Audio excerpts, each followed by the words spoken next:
Call the meeting to order. Today is Tuesday, December 13th, regular meeting at 7 p.m. Let's stand and rise for the Pledge of Allegiance. I pledge Allegiance to the flag of the United States of America and to the republic for which it stands, one nation, under God, indivisible, with liberty and justice for all.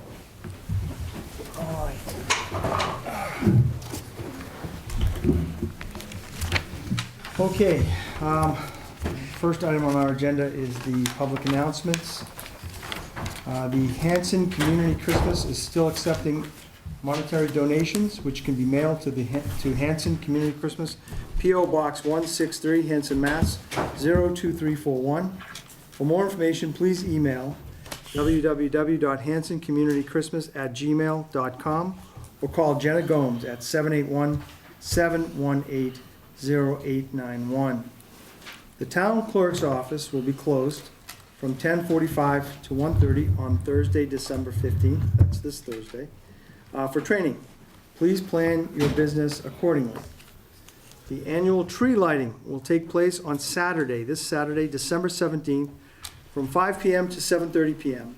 Santa will be on hand to assist with the lighting of the tree. Local restaurants will be offering sample of their fare. A fireworks display will cap off the evening. You folks can get their buttons, local places, is that right? Local businesses and so forth? Yep. Shaw's or anywhere else. Stitch and Time, Dry Cleaners Stitch and has a Time. few too. Yep. So please get your buttons, $5 each. The 61st Annual Red Acres Christmas Sing, hosted by the George and Mary Mullen family with the assistance of friends and the Hanson Kiwanis Club, will be held on Sunday, December 18th, 2016, from 2 to 4 p.m. at Red Acres Farm, located at 517 West Washington Street, Hanson. The public is welcome to this free event, which includes a creche scene. Did I pronounce that right? Creche scene? Creche, I apologize. Creche scene. Bonfire, Christmas caroling, marshmallow toasting, coffee, and hot chocolate. That's nice.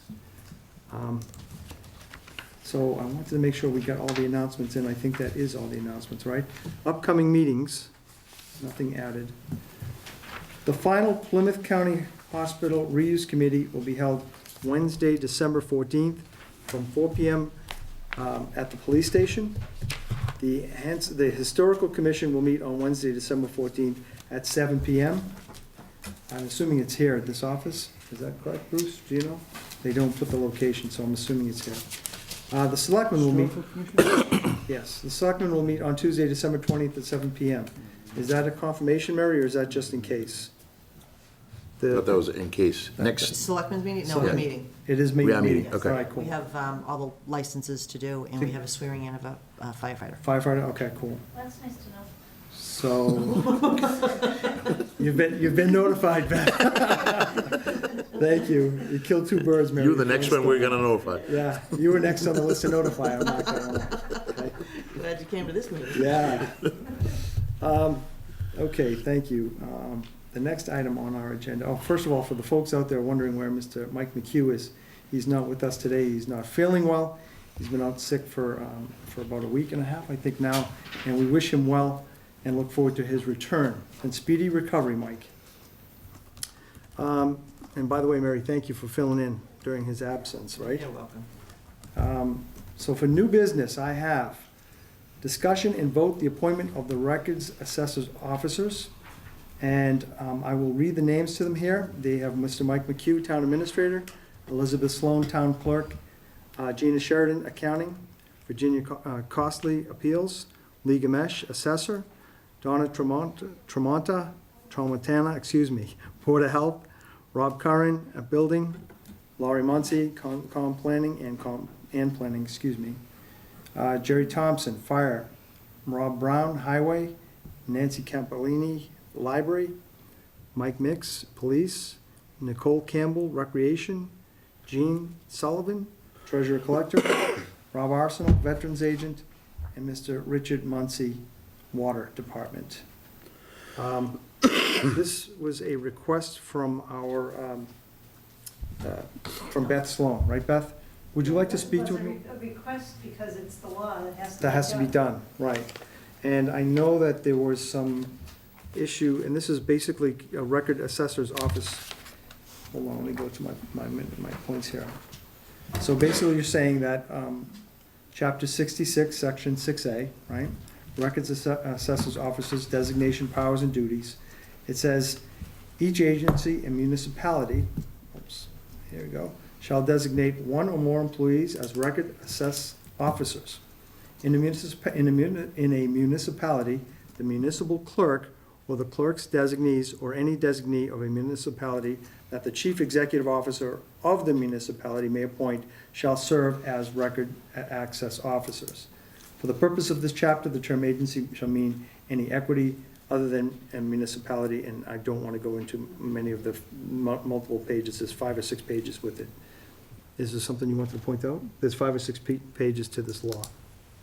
Yeah, it's all to do with public records request, and expands on the general procedure of public records request and what that individual has to do in order to comply with it.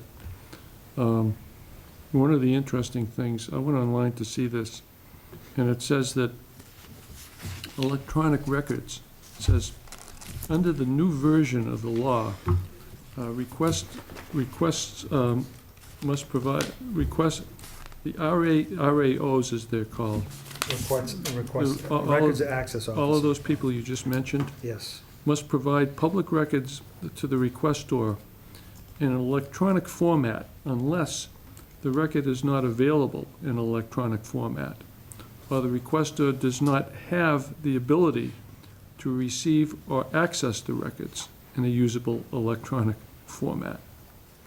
Additionally, as of July 1, 2017, agency records Record access officers will be required to provide on a searchable website electronic copies of commonly requested records, including final opinions, annual reports, minutes of open meetings, and agency budgets. Municipal records access officers will also be required to post commonly requested records on their municipal website to the extent feasible. So there's a lot of boards, commissions, and committees presently who don't have their Records. their records or those things up on our website at present. So if I read the law correctly, since those are commonly asked for, public records, they're gonna have to be put up on the website. Minutes, they should be Yeah, putting, they should be minutes, yeah. putting their minutes on the website. If we didn't have a website, we wouldn't have this problem. If you don't have a website, you don't have to deal with it. Yeah, So I vote we know. But it makes sense that you should, and they can always scan these items, right? They don't have to like necessarily, it would be wise for them to scan them, to put them as an Well, that's electronic what most record. of them do. Yeah, so they wouldn't The have only to. thing that's different, Bruce, is that right now, people have, a lot of people ask for public records. You know, if the treasure collector, they might ask for people for the payroll and stuff like that. right. But, you know, that's common. For me, my office, they ask for minutes all the time. Sure, yeah. Any records that I have, of course, you know, I'm not trying to push this off to anybody else, but the police chief, he has stuff that I don't have access to. Right, And the difference is that each, they have to have the name of each person, like, so someone would know, gee, I'm looking for something for the appeals board. Who would I ask? Who's in the appeals board? It would have Virginia up there. So they'd know to call her instead of just calling the town hall, getting Yeah. married. So that's what the law is trying to designate, so that people will be easier for the public to know exactly where they need to go to get their public records. So Beth, so this mentions all the town employees. What about like the other committees and boards? Not And like that, they'd come to me, you know, Okay. they would come to the town clerk, because we have a bylaw that says everyone's supposed to get their minutes in, and now we're really gonna get on people's case, you have to get your minutes into the town clerk. So when you get the minutes, do you upload them on the website? No, we No. don't have to do that now with this new law. I think that's a great idea. And if you, I'm thinking maybe you should go to the appointing authority of that board or commission if you're not getting them in a timely manner. You know what I'm saying?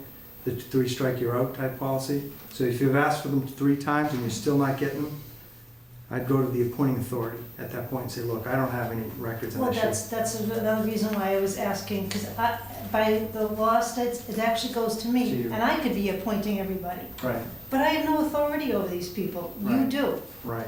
So that's why I'm asking you guys to make the appointments, and that you'll be in charge of saying, making sure that they do get the stuff done. Well, I'm talking about like, well, what about like the other boards and using, for example, like, you know, Capital improvement capital committee? improvement or open space for Mhm. me, and you know what I'm saying?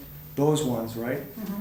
I mean, really, the chairman of those boards should be following up on those items, right? Or actually, they're. And I don't wanna have to babysit everybody and say, gee, I think you had a meeting, you know, how haven't you got your minutes yet? Right, There's too many of that stuff. I have So too we many. should probably send a letter or email to all commissions and boards to the chairman and let him know about the new law and tell him how important it is to get minutes. Is Phil sending all the minutes of our meetings to you? Which committee The would that Plymouth be? County Reuse Committee? Yes. He's on 5 boards. Okay, thanks. What if a commission, they don't know how to upload? How could? No, because they would send it to me and I would have to do that. For the Okay. smaller committees like those, the ones that don't have access to the town hall's website, Right, I would have to do that. Okay. When I say I mean Jean. taking the credit for everything. No. yeah. Okay, that's what I think we should do, is send it, and have, you know, Mary send an email out to everyone and just let them know about the new public records law that's starting in January. At the, I think what Beth's saying is she's not the police of the minutes, it's really us, because we're the appointing authority, I think is what she's saying. right. She'll help as best she can, but she's not gonna go around calling every single commission going, hey, you had a meeting last night, Jim, where's your minutes? I'm not suggesting that you would, but I'm saying that if you notice that you're not getting minutes from a board of selectmen appointed committee of some kind, if you could let us know, that would be fine. If you If I can. catch If it, you catch it, absolutely. yes. Mr. Chairman, I don't want to make this too complicated, because I have a tendency to overthink things, which is, I've always had a problem No. with. But you have somebody like the building inspector, Yeah. who is Bob Cummings? who's an RAO, okay? Yeah. We're gonna designate as an RAO. And so somebody comes into the town hall and asks for a Copy of a something. copy of something up in the building inspector's office. And Anne Marie they would se- help They out, send I them would up think. there. To what extent can somebody who's not the RAO in that office get involved You in can ask, just like it does now, it's exactly how it would be now. It's just that this way the person would know, who, if I called the town hall, who am I looking for? I want building, oh, it's Bob Curran. Bob Curran, he's not in right now. What can I help you with? Yes, I'll make sure he gets that. She says, hey, it's that simple. Right. All right, You so know, that you are other, overthinking so it. the other person doesn't have to be designated as assistant RAO for that office? Okay, This only is, question I But had. if Anne Marie doesn't do it, Bob's in trouble. that's Because right. he's ultimately responsible if it deals with his office. Right. Okay. But she'd be, maybe he's her boss. He Yeah. should be responsible if she's not doing her job. Mhm. And so for the water commission, the water commissioners would be responsible for that, right? So those are the appointing authorities, right? Make sense, guys? Well, Chip would be responsible, right? But it'd be up to the commission to make sure Chip's doing it. Exactly. Yeah, That's okay. what I'm saying, yeah. So the only one I noticed in there that's not a supervisor or a manager, it would be the appeal board, because they don't have a Correct. Yeah. designated person. But I noticed that the AA for the Recreation Commission is on there, and she's, Until we have a, so when we get a recreation director, I'm Then that assuming would be that the individual will become the RAO. right. Okay. So we'll have to add that on the job description when they come in. Make them the records keeper. Yep. So do you need a motion, Jim, for this? Yeah. Yes, we Yes. do, This is an absolutely. appointment. This is an I have to appointment. send letters to Okay. everybody, tell them they're appointed, and they have to go see Beth to be sworn in. Yep. And Mary, if you get the chance, I don't know who, so who would, can you send a reminder email to like the Capital Improvements Committee, Open Space, all those boards, or no? Yes, one time, permits that, they get their minutes they in. get their minutes into, to Beth. All right, further discussion, any more comments or questions? No. All right, do we have a written, do you have it written in a certain way that you want to say it, Beth, or does it matter? Just vote to approve and appoint the records officers as read in the agenda. Do they have terms? Should they be No, termed? they do not. No term. They They do not. Good. So moved. Records access officers, it says. Yeah, records access officers, Second. according to the agenda. Motion has been made and seconded by Mr. Howard, seconded by Mr. Young. And you submitted the list, everybody's on there that's supposed to be? Okay. Good job following up on us, thanks. Keep us in, getting in trouble. I know. It's a full-time job, right? All right, further discussion, anything further? All right, all those in favor, say aye. Aye. 5-0, Mary. Thank you Okay. so much. Thank you, Beth. Appreciate your time. Hey, Beth, next week we're swearing in a firefighter. Okay, you're welcome. See you next week. All righty, moving along. We have, I'm waiting for my, to boot up here. We have the calendar for the selectmen, to which Mary has graciously selected the meeting dates for January through June of 2017. You'll see it on your iPad No, it's coming up in color, right?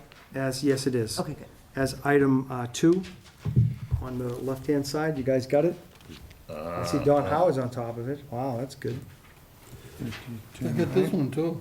You get the hard one? Yeah. Good for you. Don gets a hard one, too. Yeah, and I think the color-coded dates, actually the, In yellow? The ones highlighted in yellow and Yellow. bold would be the ones that I would recommend. I try to stay away from holiday, a Tuesday after a holiday. very good. The second is obviously New Year's Day, where it's actually celebrated, so I skipped the third.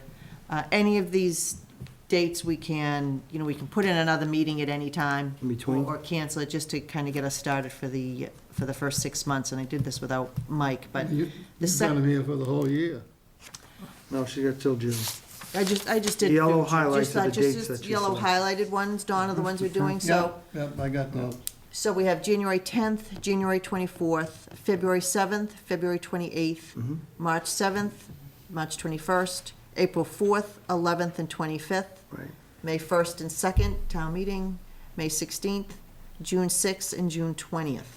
And I have a second document as part of this, just the notes regarding the proposed meeting schedule. Mhm. The first, January 1st is a holiday, so it'll be, the second, shows it's a holiday. Yep. Tuesday, the 10th, we'll be opening the town meeting warrants. The 3rd, the warrants will be due, and we'll vote to close them on the 7th. The warrant is posted on the 13th of April. The 25th of April would be town meeting review, and then town meeting would be the 1st, and hopefully done the 1st, but the 2nd of May if it's continued.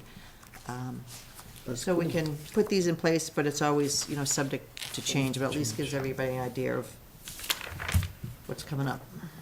Is there anything else to change, or anybody have any, does it look okay? Yeah. Nope, looks fine. All right, entertain a motion to accept the meeting, the calendar, proposed meeting calendar as set by Mary on the yellow dates as she read. So moved. Second. Motion's been made and seconded. Further discussion? Mary, what does the N mean on the left? That screwed me up. I thought it was. What does the what? The N mean? It must be the week, huh? I don't On the know. calendar? It's just Uh, weird. Is it? the what? Yeah? Is it? Yeah, it's a number, right. I figured it was, since it's 52. Okay. Motion has been made and seconded. Further discussion? All those in favor? Aye. Aye. Against? No, it was 5-0, right? Yep, 5-0. All right, terrific. Moving on. Next item we have on our agenda is the vote to declare the Highway Vehicle 2002 Braun Ambulance, VIN number IFD XE45F, as in Frank, 32HA62593, as surplus. And we have that as, do we have that as item? No, we have it on, as item 3 on our our agenda. This is submitted from Mr. Rob Brown, Highway. I'd like to Motion entertain to accept. motion to accept this vehicle as a surplus vehicle, this 2002 Braun ambulance. Second. Motion's been made and seconded. Do we wish to further discuss? All right, all- 14 years out of it's pretty good. Yeah, that's very good, absolutely. All those in favor, say aye. Aye. Aye. 5-0, Mary. I'd just like to let everyone know that the last vehicle that the board surplused has been put into auction by Municipid, Oh, yeah. and it brought in $1,350. Nice. So that's on That's its the way. standard that had the frame rotted, right? Yeah, the International, Yeah. yes. So that will be on its way down to Pennsylvania tomorrow morning. Good. Oh, they bought it in Pennsylvania, yeah? Mm-hmm. Wow, very nice. Next on our agenda is vote to accept donations. Wow. We have, These are, that's, Three? should come up there as another document. There are 3 items on it. After speaking to the town accountant, some donations should be formally accepted. yeah, And These so what are I'm going the- to try to do is, the first meeting of each month, we'll put a list together of the donations that have been received during the previous month. okay. I'll try to get this as a regular item on the agenda, and then we won't let it get too far ahead of us. So operate 1 month arrear type of thing? 1 month arrear? Right, Right, right. okay. So we have 3 items, 3 donors. It's okay to read them. They don't want Yes. to be anonymous, right? One is from the All-American Assisted Living. Oh, my good friends there, okay. For dated November 6th, 2016, in the amount of $120. And the purpose was Patriot Observance. Thank you for that, to them for that. And then on November 9th, 2016, James and Kathy Ferrara, in the amount of $25 for the 200th Anniversary Commission. Very nice. Thank you, Mr. and Mrs. Ferrara, on November 9th. The last one we have is November 17th, 2016. This is from the First Baptist Church in the amount of $200, and this is for the DARE program. Thank you to the folks at the First Baptist Church. So I would entertain a motion to accept these donations and gifts as read. So moved. Second. Motion has been made and seconded. Further discussion? Again, thank you. All those in favor? Say aye. Aye. 5-0, Mary. Okay, we have, next item on our agenda is an appointment. We have this was why our agenda is revised as it's been written. This is an appointment for the interim wiring inspector, Mr. Danny Brown Jr. of 78 Plain Street, Middleborough, Mass. And calling up his, he has a resume. It's located as item number 5 on your iPads. Okay. I'm going to read quickly. He's a seasoned electrician with 30-plus years' experience providing quality service in residential, commercial, and industrial electric construction. He has a number of highlights: knowledge of standard electrical safety in the workplace, deep knowledge of the National Electric Code, OSHA certified, licensed and fully insured, generator system and installation and maintenance, low voltage wiring installation, security alarm and camera installation, fire alarm system installation as well. Just for clarification on this, the building inspector had asked that he be appointed as the assistant wiring inspector. He asked me this a while ago. I said that since it's a paid position, it really should be, posted. And it hasn't gotten posted yet. Okay. I was not aware that the current wiring inspector is gonna be out for some surgery, so he's not gonna be available. And he's actually having a surgery tomorrow. That's why it was put on tonight, so we have some coverage while he is out. Once Mr. Savage returns, we'll post the position and have, other applicants come in. But this, at least, we'll have some coverage while Mr. Savage recovers. It makes sense, and it's good business sense, Mary. I have a question. What if his company is doing electrical work in Hanson? Who would inspect that? I'm not, I don't, they usually go to another town and have Go to another someone town. They comes in. usually will reach out to like a neighbor. Yeah. Okay. Ms. Kemet, Laura Kemet. Yes, Mrs. Kemet, Bay State Circle, thanks. I'm not entirely positive about this, and maybe Bob would know, and he had already thought about this. I think there's a separate exam you have to take to become an electrical inspector. I know this guy is just gonna be interim, but did it mention on his resume whether or not he actually had taken the electrical inspector exam? His education is from South Shore Tech. He has AJ Council Code Review 2012, the William Ladler Code Review of 2014, license renew requirement course taken every 2 years to keep up with current code changes and review. It does, So he's probably a master electrician, but he hasn't Yeah. taken the, which is probably fine if he's just gonna be interim, but Right. just food for thought for if, you know, you it's go to gotta be replace. master, because it says, I think it's on his, actually, it doesn't, usually if it says master, it would say master, it just says licensed electrician on his resume. Does the license start with an A? No, it starts with just the number, Okay, a pound sign. yeah. Good point, so I'm sure he's I will qualified. check with Bob on that. Well, also, Yep. he's probably just an interim assistant, so maybe Yep. you're getting around it that way, but long-term, it's food for thought. Right, if it's gonna be the regular, this is, and for as long as I've been here, we've never had anybody, Ed Savage has always been Yeah. there, so it's just like, Yeah. you Haven't look had at to him deal to with it. cover for Ed, and then we'll get an assistant in place. Okay. All right, so do we need to vote for this, Mary? Yes, we do. Okay, so I would, Do we, oh, Bill? we had kind of reached out in the past that people that were applying would come before the board. Are we going to jump past that, or is there a need to? Well, I move think forward? because it was, I mean, I know he's qualified, but, Just you know, you have one come in and one not, so you either well, no, I think the, fish or cut bait, I guess. Just If you go further down, it gives some experiences and education on the back of the, on the bottom. If The you look- reason why we're doing it tonight is because Ed's It was a- actually having surgery tomorrow, so Well, when there's a we, reason, sure. yeah, when, but I don't think the when other we man get to do knew. the actual appointment to the assistant, Yeah, we'll advertise it and have people come in and be interviewed for it. but I don't think he didn't know tonight that, Mr. Brown didn't know tonight that we were gonna be doing this No. for him, right? No, That's why I don't think he's here, Bill.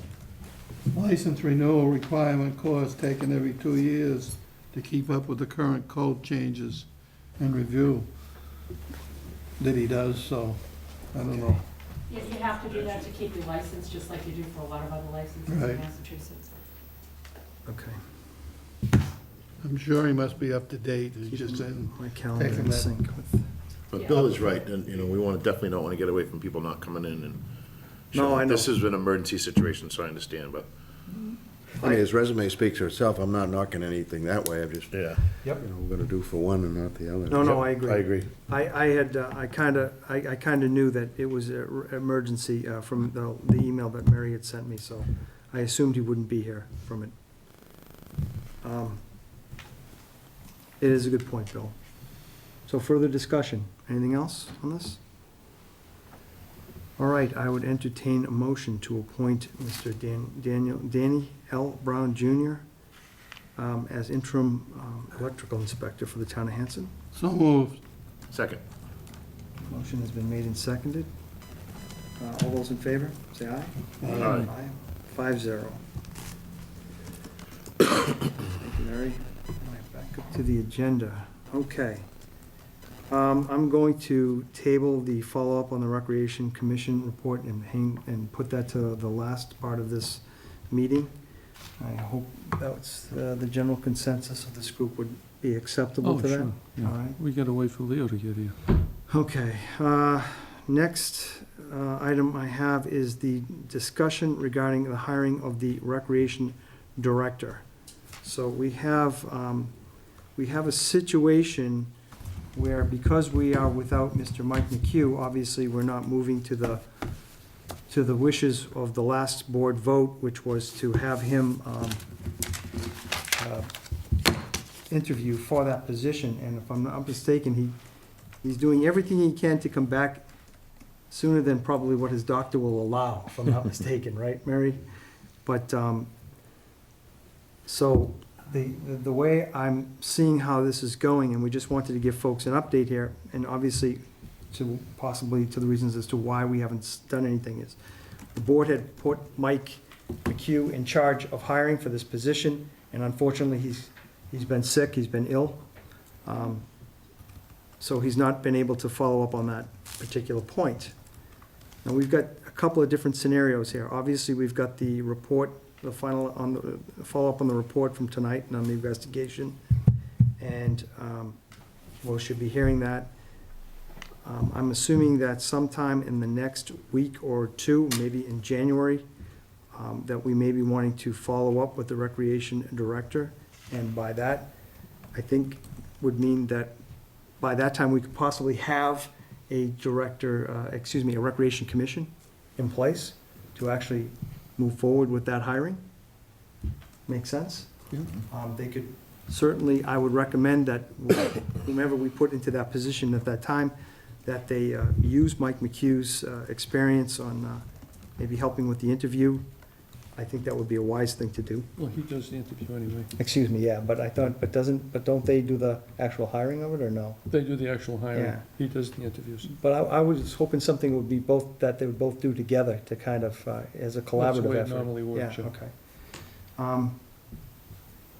So that's the way, I wanted to put some verbiage to it. Did anybody have any questions for this? Can we make sure that we advertise that we have appointments available for a recreation committee? Like maybe Tracy, you can put it in the paper, a nice ad for a couple of weeks, saying that we're looking for, people to come in and apply for the appointments, so. Yep, and once you freeze out, you add, You'll have to give her the language. Yeah. I could put an announcement in. Announcement's good, yeah. Yeah, an announcement, yeah, an announcement, just so we can have, as many as possible, so like Jim said, that we can make the proper appointments. Is there a deadline for that? Probably, well, I think what we'll probably do is, the way it should work, I'm guessing, is if we're going to have the Recreation Commission, we're gonna have to assign those members first before we move forward with hiring the director, right? That's how it's gonna have to go. That's why I wanted to talk about this. Do you understand what I'm saying, guys? Yeah, Does it that make sense? makes sense to me, yeah. So, I mean, we could look at the calendar and figure out a date, maybe like in January. yeah, Something, just, just you can. that's a you know, good point she's asking us. No, I know. The deadline is probably more open, it's tentative, I would say, you know what I'm saying, until when we know when we're gonna hire a recreation department, a recreation commission, excuse me. So, Hard to word an announcement. When's the next meeting? yeah, I know. When's the Well, next our meeting? next meeting is is next Tuesday. We could, Is the 20 Next Tuesday. what if we did it and had a deadline for like January 6th and then do appointments on January 10th? That's our first meeting for January. By then, hopefully Mike will be feeling better, come back, and Go the forward first from of the there. year, they can start doing interviews together. Is that, It's fine with me. Does that work does with that you? sound? Yeah, you don't have to rush it. Donnie, you good with that? Yep. Bill, how do you feel? That's fine, sure. So we'll give it, say, a deadline of January Sixth. 6th, Friday, January 6th, for people to apply for the Recreation Committee, And we'll do the appointments on the and 10th. we'll do the appointments on the 10th. Perfect. And Tracy's kind enough to do an announcement in the Hanson Express stating that. Yep. Thank you, Tracy. Mr. Frizzetti, could you just stand and give us your address? Straight, okay, in reference to that, it should be posted on your Hanson page, just like you did the director, that would get results too. Good You point. got the directors already on there, their responsibility, that's what you should do with the rec commission, is what their responsibilities are too. On the You mean the Camp Kawani website? page? Yeah, which Not website? necessarily, well, I don't know if you can get on the Camp Kawani page, but on the same page that you have the director for Camp Kawani The website, right? website. Okay. Post it there, so that people will see it when they go on, they'll know that there's a job Yep, that's a great point. opening as for well. that. Could we do that too? Yes, we'll Okay. put that up. Thank you. Thank you. And we want to also, I'm sorry, Nope, just go ahead. encourage as many people as possible to, Apply. to apply for that position. Because I know me personally, and I'm only 20% of the vote, I'd like to see some new faces and some people that haven't been involved in, in the town of Hanson. So I just really encourage anybody out there that's, would like to apply and help out. Because currently we have, when you go to the website, if you go to employment and volunteer opportunities, it is listed, Recreation Commission is there. But what I can do is put a link to On the the homepage? commission. It's not a, it's, when you go to the homepage of the website, in the And then you. left-hand column, easy access, it says employment opportunities, when you click on that. it comes up, employment and volunteer opportunities. Selectmen is seeking applicants for the following committees and boards. Recreation is the first one. What I'll do is I'll put a link on that with the description of what the commission can do, so I can add to that. Okay. And the recreation director thing looks kind of funky. I don't know what happened there. That sound good, Bruce? Yeah, I'd like that. You like that? I knew you would. So that deals with, for old business on both of those items, the recreation director and on the commission. Obviously, you have to have the commission first before you have the director, right? That's the logical progression, although the board voted to have Mike McHugh in place at the time, so. So, do you want me to notify all the applicants that their applications have been received and that the hiring process has been delayed Yes. Yes. that would be- until January? Yeah, and blame it on Mike nicely. Yeah. You betcha. So hopefully we don't lose anybody who's applied, but the recreation director would be just, Yeah. those are all the people that have applied for the recreation director position, yes. Mrs. Cummings has a question. Mrs. Kemet, I'm sorry. Yeah, one other suggestion, that town hall board is an awesome way to get the word across for things. So if you've got an Electronic board? opportunity, yeah, just to put it out front there, because some people may not be on Facebook or learn about it, or they might not go on the web, or they might not read the newspaper, but I'll tell you, a lot of people react to that town hall sign. Just a thought. Chief Mix runs that, so maybe we can ask him. Oh, that one is awesome, the Is that the one you electronic mean? one, but I'm talking about the hard Oh, one. you're talking about the hard Yeah. one from donated by the Kiwanis Club, right? Yeah. Okay, I know Yeah. the one you mean. Both of them, if you can get them. Yep. You get 7 applicants now, but by January, you might have 20. Yeah. That's a good idea, too. Yep. So, we have a date for the Recreation Commission. Deadlines to be accepted by January 6th. My guess is that during that time, probably the 2-week timeframe in January, we should have a director, I'm hoping by the end of January. Would that be a logical timeframe, Oh, yeah, Yes, guys? Absolutely. sure, right? especially since you have applicants already. All right, cool. Mr. Chairman, I was appointed to sit with Mr. McHugh before he got sick, as far as looking at some of these Resumes. and what have you. Would that be just held in limbo until the board, the rec commission is appointed, or do we want to do away with that and reassess that when Mr. McHugh gets back? That's a good point, Bill, because that's I mean, right. I'd be glad to do it, but I have no authority Yep. other than to work with him on it. Him on it? That way. I think, well, first of all, we can't do anything until he gets back, and we're Right. not certain in terms of when he's gonna get back. So I think, yeah, Bill, I'm guessing from what we're suggesting here tonight, is that it would probably be in limbo, from what you say, you know, That's fine, sure. if that's okay. No, that's If you'd fine. still like to be part of it with him on it, too, I don't know. If that's the board's wishes, I will, if they want to go. Yeah, I'd be fine with that. I'd be I don't fine have with any it. problem with having, if Bill. you have recreation, one recreation commissioner and Mhm. Bill. And Bill, too. Bill, Yeah, too. so Bill could still be a part of Especially it. since it's a brand-new position. Yeah, Yep. Yeah. yeah, no, I'm fine with that, too. I don't think we need I a think we vote, keep Bill in that spot regardless of the Recreation Commission. Yeah. so that's a good point, Bill. So I think the general consensus, I don't think it's something we need to put to vote, but Okay, it's I good. just wanted to make the board aware of Yeah, it, good or point. remind them, I should say. We're gonna start running out of things to talk about pretty soon. Yeah, I'm seeing Carol over there telling me to expand the time here. Kenny's gonna be doing hand puppets soon, so. Let's move on to committee reports. First report is the Monpont Pond Committee by Mr. Howard. I haven't heard, I haven't got the report this week, but there's a meeting Thursday night this week in Halifax. You have a report here. On December 15th at 6:30 to 8:30 in the Great Hall in Halifax. On the Division of Watershed Management, Bureau of Water Resources. They have an environmental protection of a draft and everything of the water in the whole area here, so So- anybody that wants to go to Halifax on December 15th at 6:30 at the Town Hall in Halifax, it's upstairs. You're welcome to go. Thank you, Tony. Next item we have on our agenda is the Indian Head and McQuon Priority Repair Committee. Mr. Young? Don't have anything to report. You heard anything from Mr. Hayes about the bidding process on What the? McQuon? No, I have not heard on it, Yeah. too. I do know that we just signed one of the bills for the first part of the roof, Mm-hmm. which was about $13,000. Yeah. I think that was the part that we just signed off on it, so. Yeah, I think that was the final bill for Oh, the Gibson. first part, yeah, from Gibson. Yeah, the first one, Yeah. But I have That not was heard on it. Section A, the old town Yeah. gravel. I do know for a fact, though, Mr. Young, in relation to, into it, I think that they'll have more information on Wednesday. Oh, okay. At 6, I believe it's at 6 o'clock up at the high school So they're open. library. There's Yeah. the Whitman Hanson Capital Facilities Oh, yes, Committee okay, yeah. meeting, so they'll talk about it at that point in time. Mhm. I intend to go to that meeting, and whatever information I get, I'll bring back, because I know it's relevant to your committee Sure. on this. And bring it Okay. back to you, Yeah, too. no, we appreciate that, Mr. Yep. Chairman.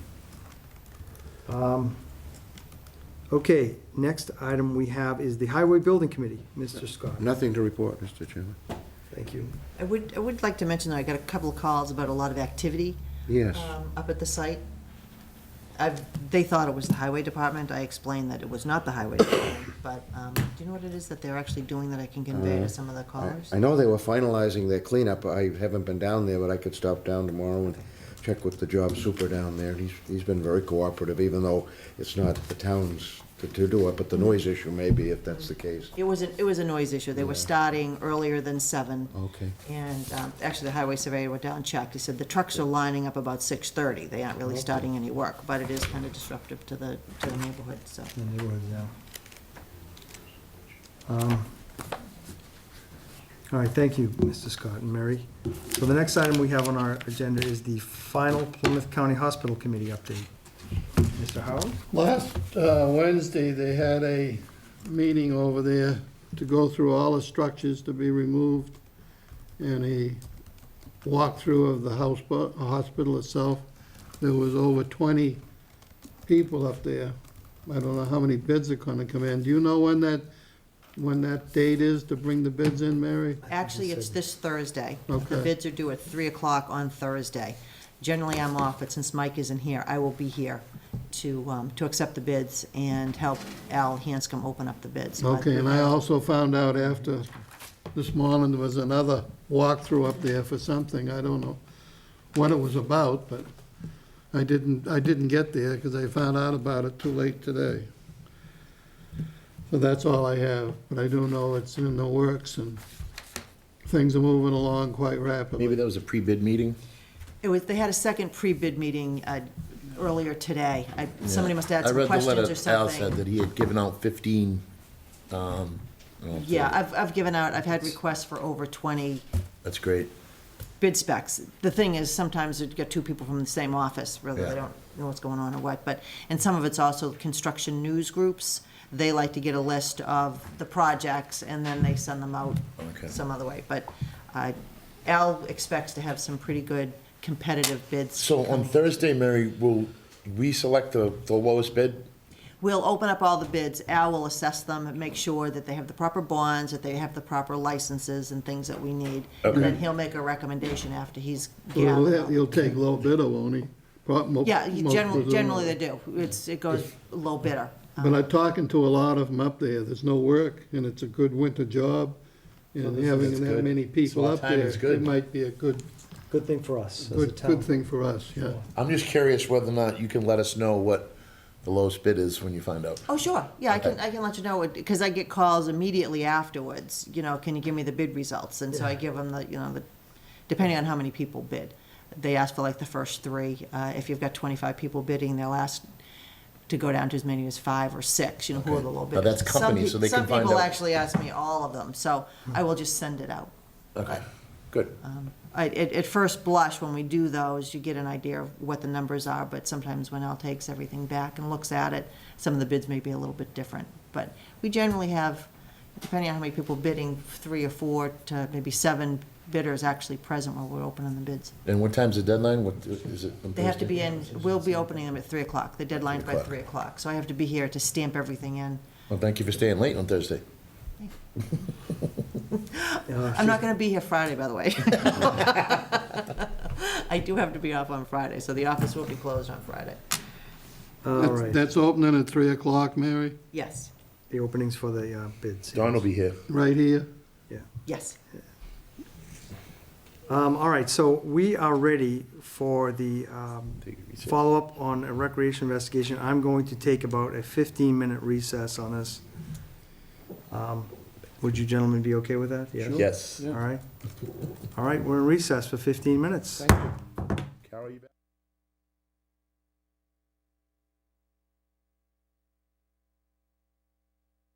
Great. Thank you, ladies and gentlemen. Tonight, we're going to review on our agenda is the item for the recreation investigation. So this is a follow-up on that report. We had possible expectation of the folks who were refuting some of the items from that investigation. My understanding is that they hired an attorney who presented their case to Leo. For those folks out there that might want a reminder, we had asked those folks to give the opportunity to show payment if they had any, a canceled check or minute meetings, or some sort of a evidence or indication that they had paid for those items that we claimed that we didn't have any payment for. So we have with us tonight Mr. Leo Peliquin. Leo, I'm going to ask if he could basically read from their items, from what they claim items. I should tell folks, after October 18th meeting, we had received approximately, I have 9 letters, what I call letters of refute.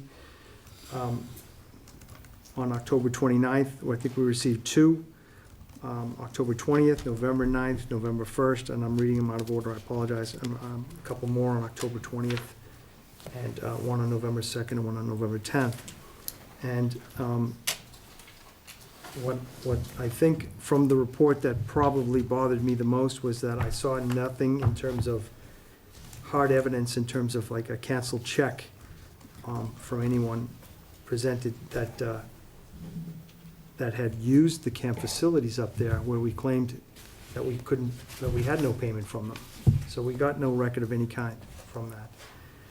And but we did get some explanation from some of the folks. We did get some items from them in terms of how they felt, how the investigation was conducted. Again, it was not our intent to go that route. We were trying to get towards some evidence of denial or obviously validation. So with that tonight, we're going to have Leo Peliquin. Leo is going to basically give us a summation in terms of those items that they refuted, to the facts that he had supported from the original report. And then from that, he's going to give his rebuttal, if you will, okay? Leo, would you folks prefer, would you, Oh, I don't care. are you okay standing? Does or- everyone have one of the? We have the I do report. have a couple extra copies if people are interested. I do have a quick question. So all these reports will be made available to the public, is that correct, Mary? Yes, I can email them to them. Right? Send me an email and I'll be happy to email them off. Okay. So if folks out there wish to have this report, please contact the Selectman's office, and Mary can certainly forward an electronic copy to you for that, okay? Hard copies, I think, would actually cost money, right, Mary? Correct. So the cheap way out of this is to get it through your email, okay? Thank you, Leo, for coming Okay. tonight. Sure. So, I don't really think I need to review in detail what, I call them the The Camp nine. Kawani group, because there was George Berger, counsel, represents Maria McClellan, Sue Lornigan, Dave Bloss, Janet Agius, and Jim Flanagan. And so I'm referring to them as the Camp Kawani group, because that was kind of the thrust of when I gave the initial report. There was a group of Camp Kawani supporters here, those people among them, and that was the evening where they said they wanted to have more time to look at the report, and the board gave them an opportunity if they could come up with something where they were named and they thought something was factually wrong, it was an opportunity for them to provide that, and they had till November 30th to do so. So Attorney Berger had sent a document, I circulated it to the board, and in my rebuttal to that document, I effectively have the salient points incorporated into it, so we don't really have to go back and forth so much, because I have the quotes lifted out from their response, and then my rebuttal, I respond to what they have to say. I think most everyone recalls, the essence of my report was that over the last period of 6 years, or the past 6 years, I identified, just based on documents, really, that there were more than 50 instances where individuals had rented facilities at Camp Kewaunee for a discounted rate. One of the issues was that the discounts had never come to the Board of Selectmen to deviate from the going rate, but even more close to home, very few of the discounts had ever gone to the Recreation Commission to be considered. And we tried to determine, who was the person that ultimately authorized the discount. It wasn't always, weren't always able to do that. We had to draw some reasonable inferences from who was involved and from talking to the people that would talk to us over at Camp Kewaunee to come to that, to come to a conclusion. But so that report, you have that Exhibit A where those 50-plus instances are there.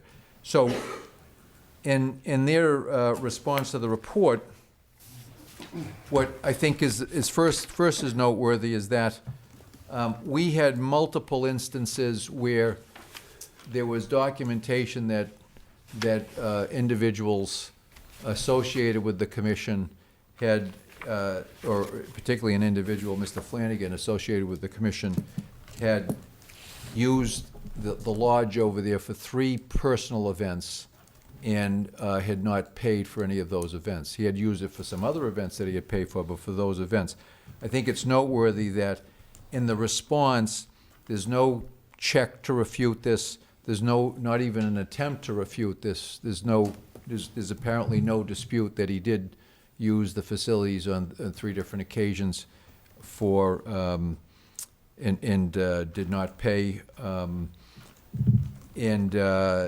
So to me, that was one of the things I think the board was looking for. If we missed something, I mean, we've been through everything. We've been through turnover sheets. We've been through the records to see, and that's what we came up with, and apparently there is nothing out there to show that Mr. Flanagan paid in those instances. There were also different instances where either commissioners or other employees had used the facilities and got discounted rates. Some of the instances involved what they call Kewaunee Cash. The commission had a program over there that you could do volunteer work and you could earn some credits that you could convert to cash to apply against rentals over there. And it was a program that even the commissioners could earn credits that could be converted to cash. Employees could earn credits that could be converted to cash. So that was also something in the investigation report showed. That program was discontinued back in 2012 when it came to the attention of Town Administrator Randy Reed, and he said you can't do that anymore, and they did stop doing that. But over the period of time, and in the exhibits that was attached to the investigation report, there were instances where different employees had taken advantage of that. There were instances where there were apparently discounted rates that commissioners had received or taken to use facilities. So in that particular area, the Camp Kewaunee group had come back and cited 3 instances of all the 50-plus instances. So I think the ones of most interest are the ones that involve the former commissioners. And I'm not singling these people out other than I have to do it to identify them, because they basically have said, you were wrong about my rental, it wasn't a discount, I paid this, so forth and so on. Mm-hmm. So what I put together is obviously, there's the text of my report and then the backup exhibits To it. to it. So the first one is Commissioner Lonigan.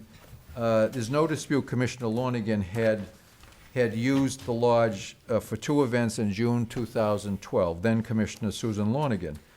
And the report basically said in both instances, Ms. Lonigan got a discounted rate. In both instances, she had used the Kiwanee cash to lower the rate. That was the essence of the report.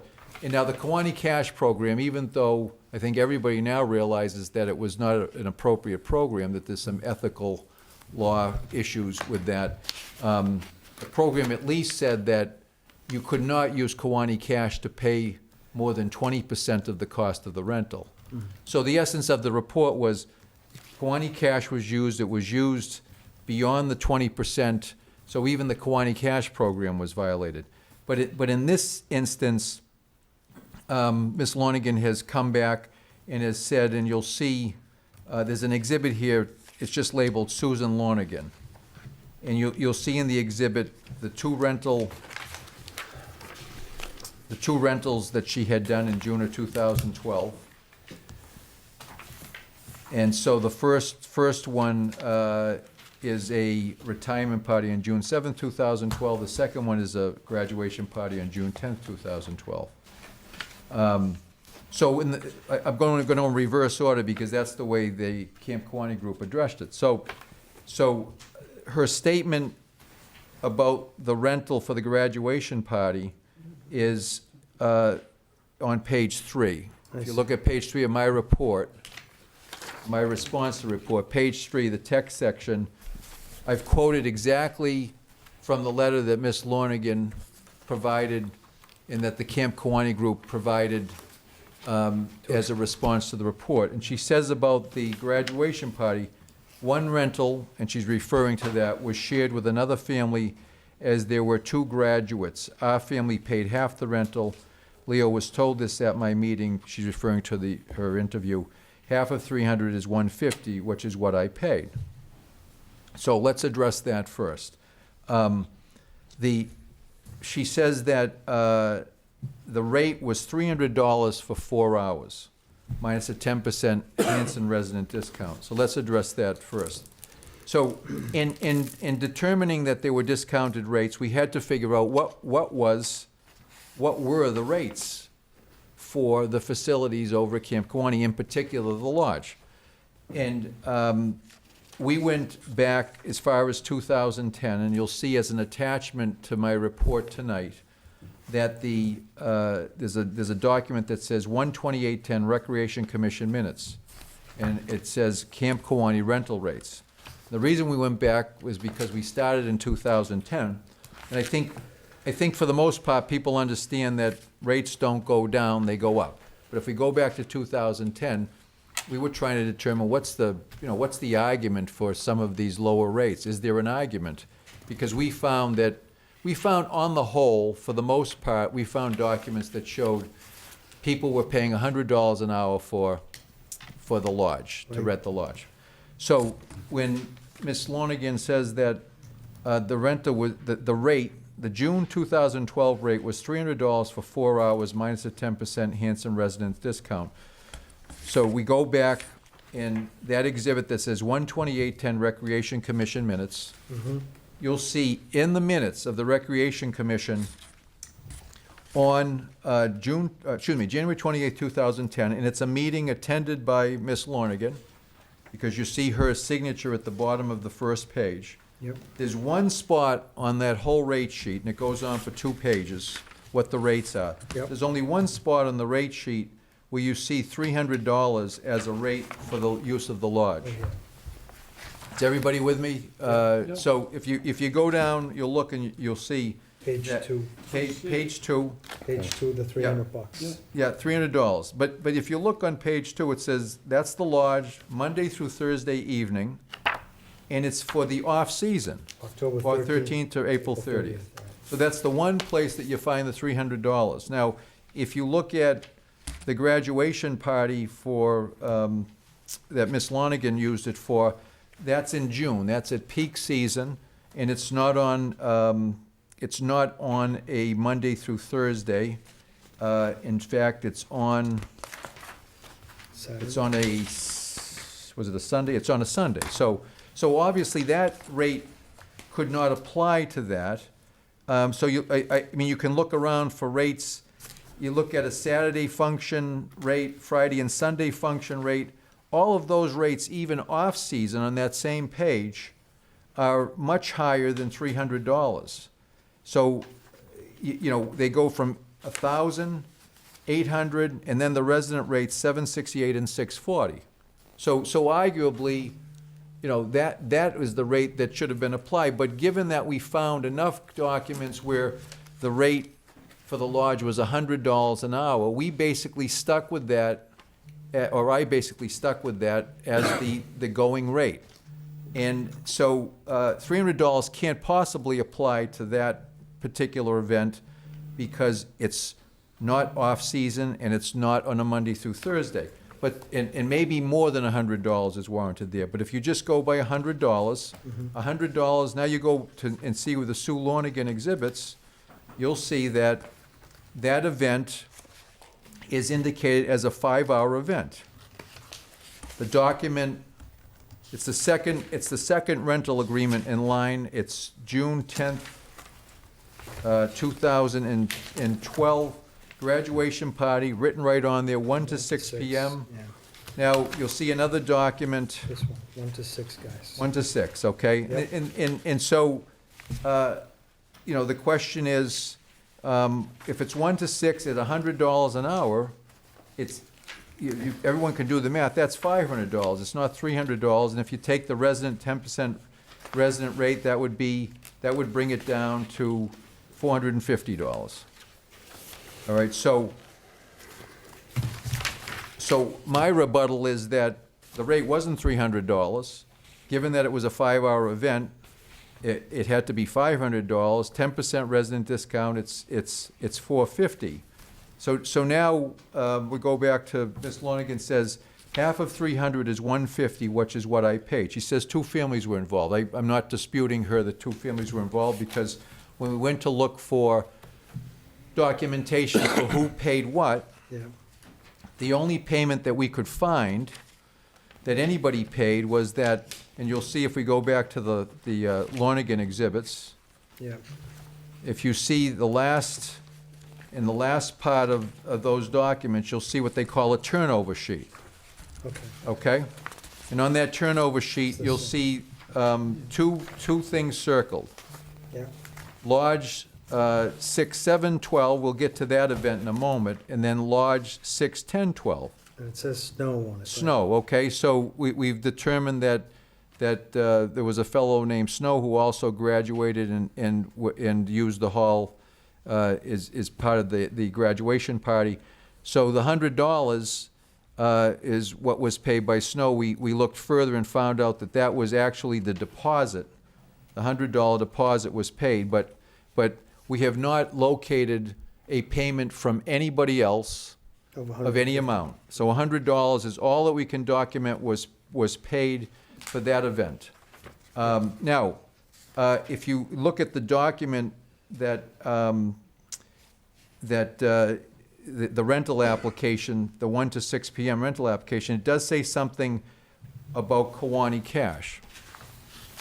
So it is possible that Ms. Lonigan is suggesting that her contribution was not made in cash as we know it, but in Kiwanee cash. But even if that's the case, there's still from $450, $100, there's $350 that wasn't paid. It's a little unclear as to whether she's considering that to be the Kiwanee cash that she's paid. But she goes on to say half of $300 is $150, which is what I paid. Well, we already know the rate isn't $300, it's $450. And if she's saying she paid $150, it's only $150 in Kiwanee cash.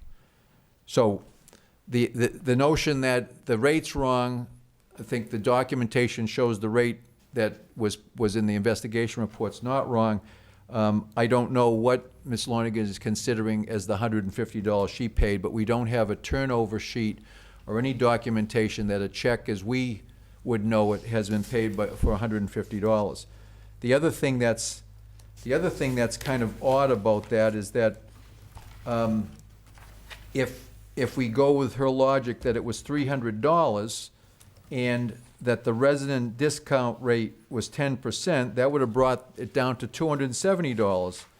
But she says she paid $150, which it just doesn't add up. If you're only paying half, why wouldn't you be paying $135? So there's an inconsistency in what she says. It's inconsistent with the rates. It's inconsistent with what the sheet for the rental agreement says. And on top of it, it's inconsistent with town records in terms of monies turned over to the town, which at this point in time, we have never located anything more than a $100 check from the individual named Snow as being paid towards that event. So that was the first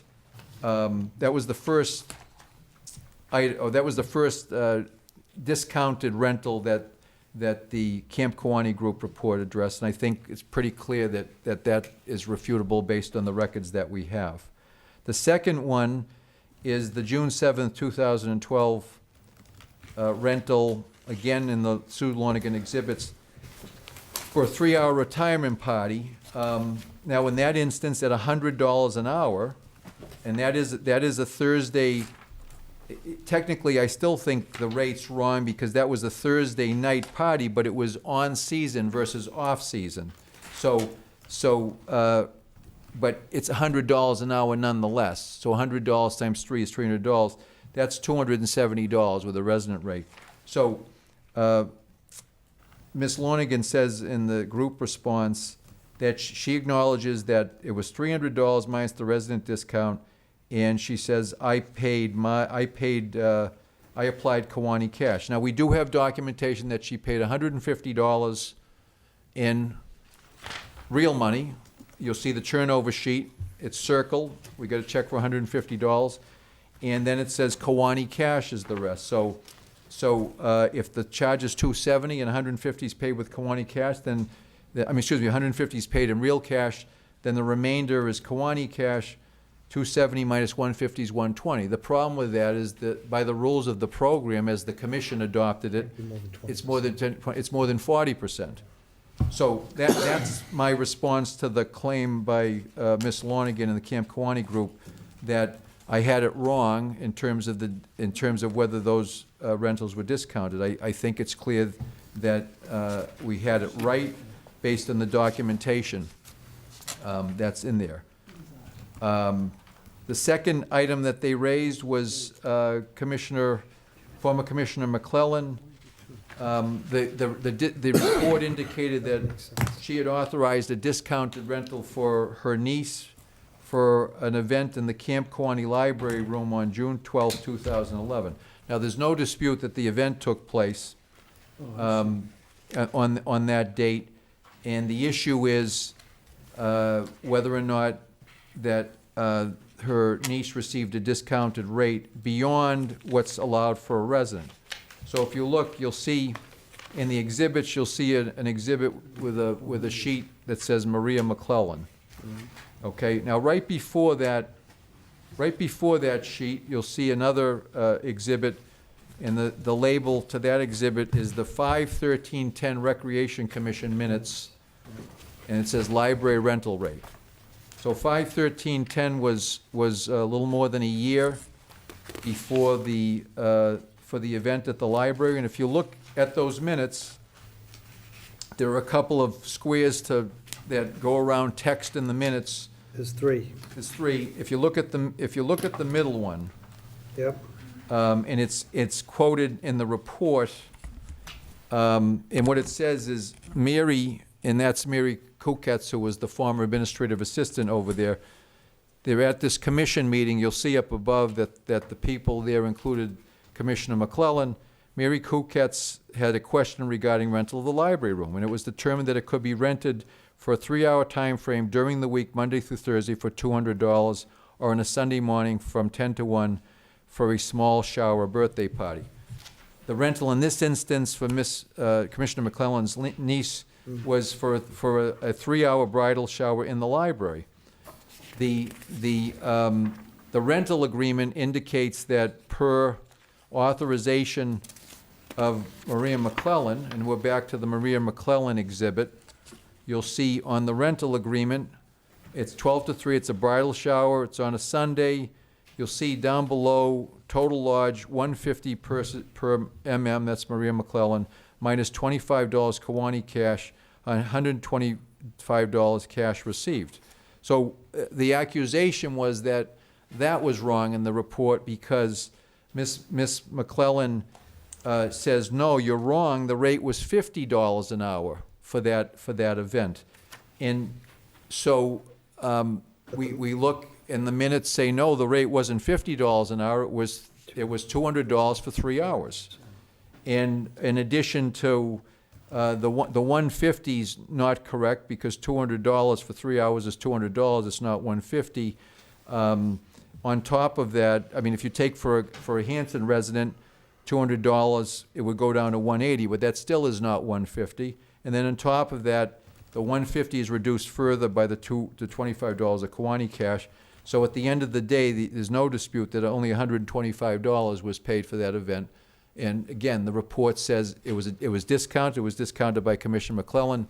We have the minutes to show that Commissioner McClellan was at a meeting more than a year earlier, and the library rate was discussed, and this was not the library rate that was given to her niece. So that was the second instance that was cited in the Camp Kiwanee group response. The third instance is a number of rentals by an individual named Peter Giovannini. Now, no one's accusing Mr. Giovannini of doing anything wrong. Mr. Giovannini, we're just saying he got a discounted rental. If someone comes and they say, what do I got to pay? And someone says, you pay this. You can't accuse the person of doing anything wrong. There's something wrong with the person administering the rental as opposed to the person asking for it. He's not expected to know what he's supposed to pay and not supposed to pay. So Mr. Giovannini, former Hanson school teacher, he rented for 6 years running from 2011 to 2016. And he lived in Situate at the time, so he wouldn't have been entitled to a resident discount. And Mr. Giovannini rented what they call the entire South End campground in the cottage and the pavilion for all six of these years. And he would rent in July, which is peak season, and he would rent for 3 consecutive nights, Thursday night, Friday night, and Saturday night. And the accusation of the Camp Kiwanee group was that we had overstated that he had gotten a discount. In fact, he had gotten no discount, and in fact, they said he had actually overpaid. So what you see in the report on page 5 is an analysis of what he paid, what would have been paid if he had been paying by the units individually, and whether or not there was a bundled rate for those units and how long the bundled rate was in effect. So first, there's no dispute as to what he paid from 2011 to 2015. For the entire South End and the cottage and the pavilion, he paid $1,500 total for 3 nights. I think they had some type of a family reunion over there. So for 3 nights he paid $1,500, and then in 2016 he paid $1,650, and that happened because the administrative assistant, at a time when this investigation was going on, had brought to the commission's attention, you know, this is a discounted rate. What are we going to do about it? We'll address that in a moment.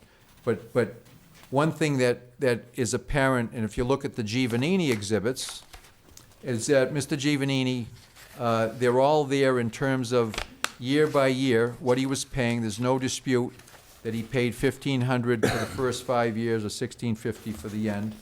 And you'll see that they're all in July. They're all on 3 nights in July.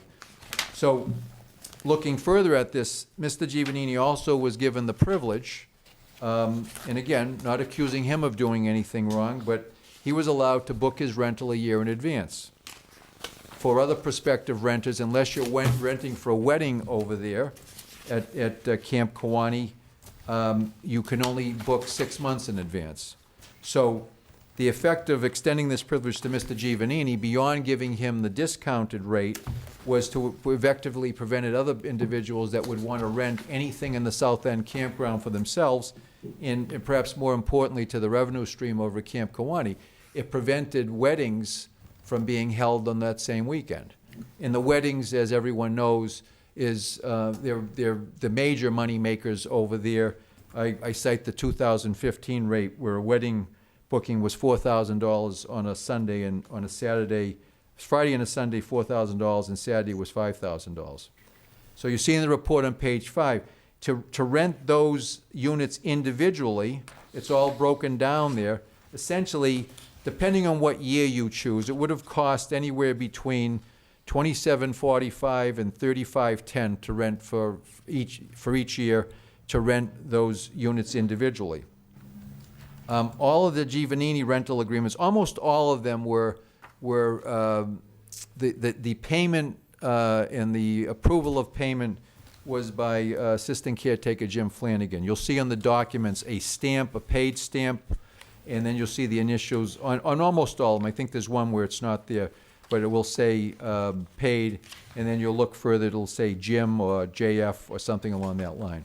So as we know, Mr. Flanagan was given the authority by the commission to oversee rentals over there, and there was evidence in the investigation that he was overseeing the rentals at that period of time. Now, Mr. Giovannini, from what we hear anecdotally, has been renting over there for longer than 5 or 6 years. Some say he's been renting for more than 20 years. But, so you know, the question is, you know, so if you're renting for 20 years and the rate is X, do you get the rate that you rented for 5 years ago, 6 years ago, 7 years ago, even though the rate structure has changed? Leo, could I ask you a quick question? Sure, yeah.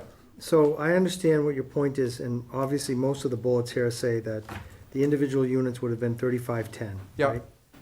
Now, I'm looking at their exhibit Yeah. that they sent it to us on Yeah. Exhibit 8, which says, in fact, all of his figures of 3510 are incorrect. For many years, there has been an area rate for the South End. According to this, Peter Giovannini is now being charged a cart, which has never happened.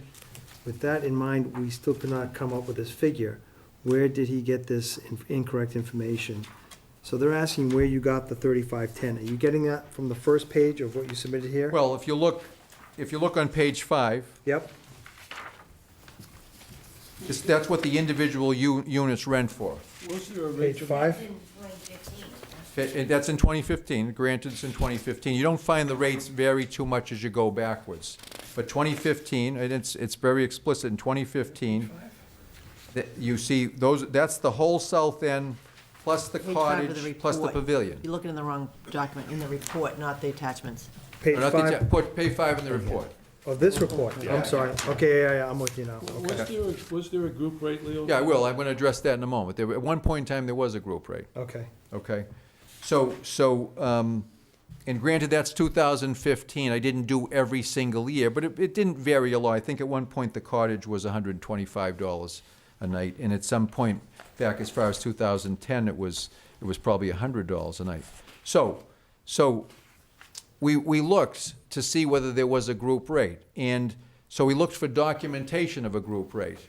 Right. And the only documentation we could find was that if you go back to the commission minutes that we first looked at, 12810. The South End campground would be for 1170, and for 3 nights would be 3510. Right, Which is where right. you're coming up with the But in 3510. terms of, and someone's asked about the group rate, which I intended to address. Yep, So if you go back, the first exhibit attached to the report, 12810, Recreation Commission minutes, Camp Kawani rental rates. So we go back to those minutes for a moment, and if you look at those minutes, and you go to page 2 of the minutes, yep. you'll see that 3510. there's a reference on the top of page 2, entire South End with pavilion. Okay, see it says $600 a night? I think it says $600. I think that's the way I read it.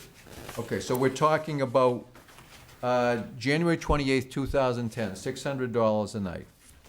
And Mr. Giovannini's rentals started in 2011. okay? Yep. So there's the first, Right the here. first concern is there documentation that that bundled rate, This is it. was that bundled rate carried forward? And we don't have any documentation, nor has any been provided by the Camp Kawani group that that bundled rate, we don't have a brochure that says that bundled rate kept going for the next 5 or 6 years. But is there anything that says it wasn't carried forward? No, yes, there is actually. The group has actually submitted something that kind of contradicts their own argument. Okay. Okay, so let's assume that it was $600 for all 6 years. $600 times 3 is $1,800, Right. okay? And Mr. Giovannini, no dispute, he paid $1,500. So now they're getting into the magnitude of the discount as opposed to whether it was discounted. So if we took 2010 rates, then someone can do the percentages quickly than I can. Non-residents getting a $300 discount each year. So now we look further in the report, in the submission that they submitted. They also submitted a sheet in their submission. It's a sheet that doesn't have a year on it, doesn't have a name on it. It looks like someone has typed out some rates on a sheet. In their own sheet that they've submitted, and I've cited the exhibit number in my response, you'll see that they've got a number in there for $800. Yeah. $800 for a bundled rate. Now, I don't know when that's from because it's not indicated when it's from. This is the report Leo emailed to us. You're right, Leo. All right, so And you I'm see, looking at the top, and I don't mean to be offensive, but in handwriting, it's listed as 2010, it says, right? I mean, are you looking at, that's the one I'm well, no, looking there's a at. different sheet. If you look in, I'll tell you the sheet I'm referring to. I'm looking at A30, A40 on Yeah. their exhibit, okay? To try to line it up with yours, but okay. Yeah, look at, on their exhibit, look at A7 on their exhibit. Okay. I mean, it's important to note, Leo, that what you did was you took their exhibits and copied it and provided it within your commission Correct. report, right? Yeah, I'm On citing your their rebuttal. exhibit. So we find the minutes in 2010 where it was a $600, January 28th, 2010. First rental that we looked at was July of 2011. So the question is, was it still there in July 2011? We don't have any documentation that it was. That's right. In A7, an exhibit that they submitted with their submission, you'll see, if you go down and thumb down on that, you'll see $800 is listed as the bundled rate. It says $800 per night for the entire South End with pavilion. So if we use that rate, whenever it was from, $800, and that doesn't include the cottage.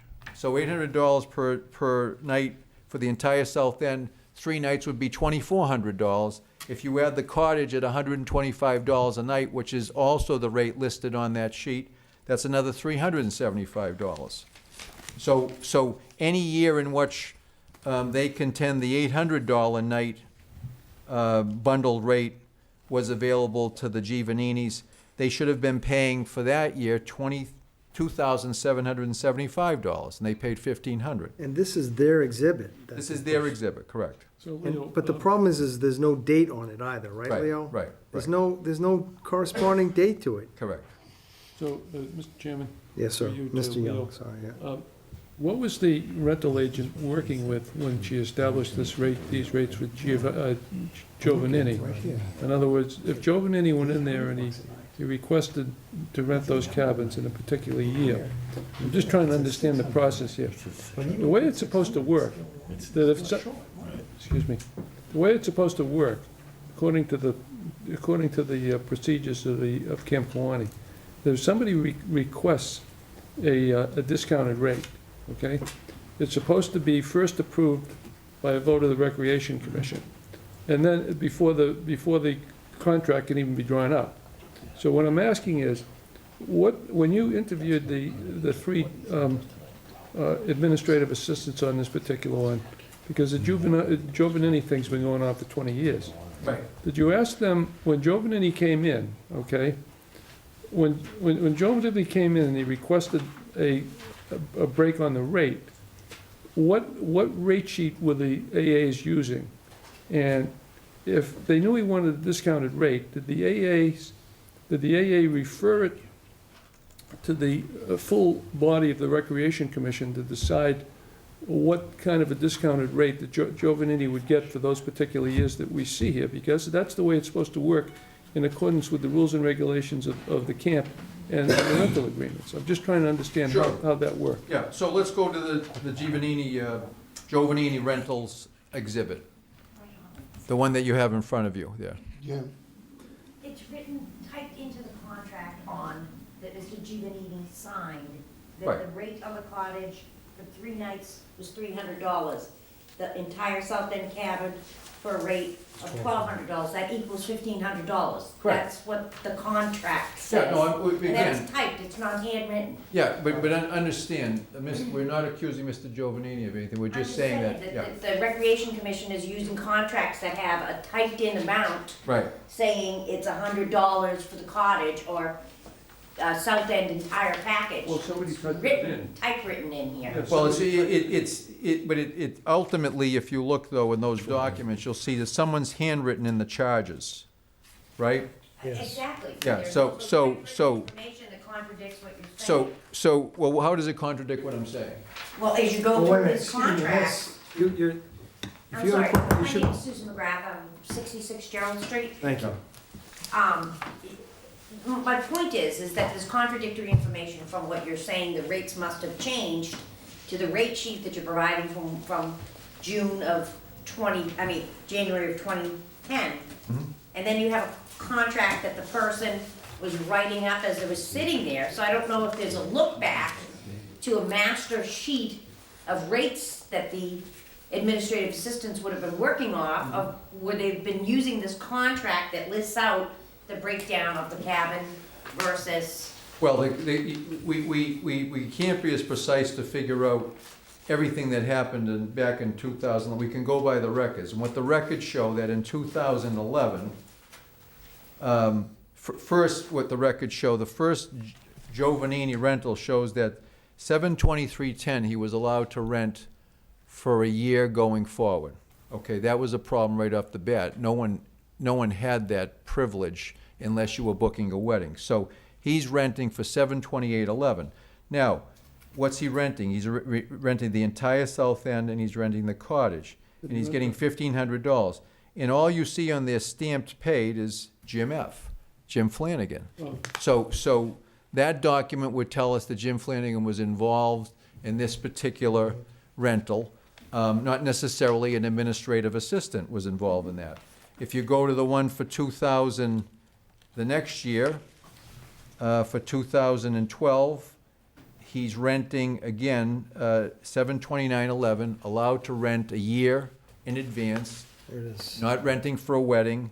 And again, you look and you see who approved the $1,500, stamped Jim. Where is it? Jim, right there. What I'm Okay. trying to understand is, where does it say, Paid by Jim, it no, but says. the year in advance thing, Well, see, if you look at today's date, it looks like someone drew up the contract, the year, as he's leaving, but my suspicion is as he's leaving It from says right there, that one, arriving on July no, 20, that's fine, 12, but 2012, what I'm trying to, and it was written on July what I'm asking 11.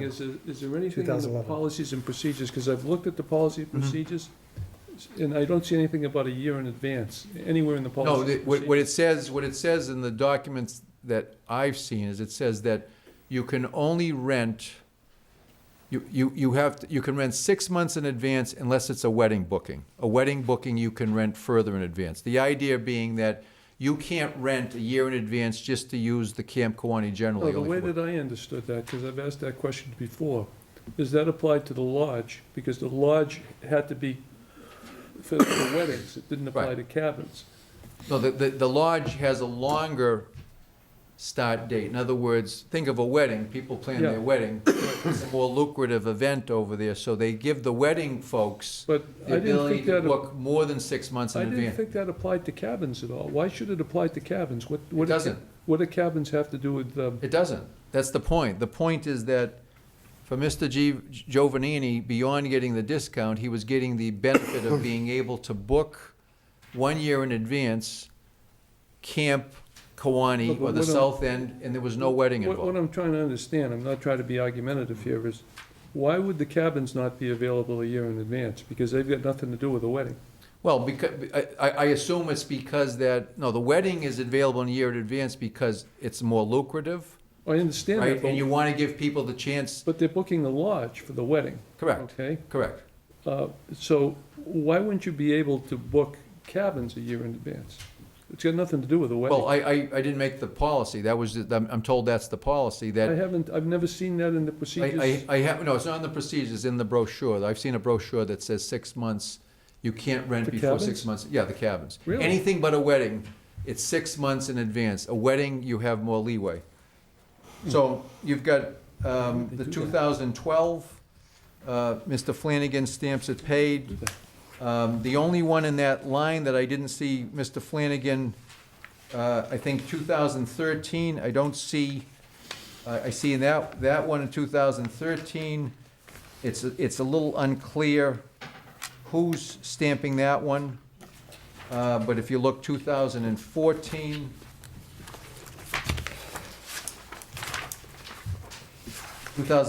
that looks like the administrative assistant Nicole Campbell, but you see, she's marked it paid, but Jim Flanagan has also marked it paid down below.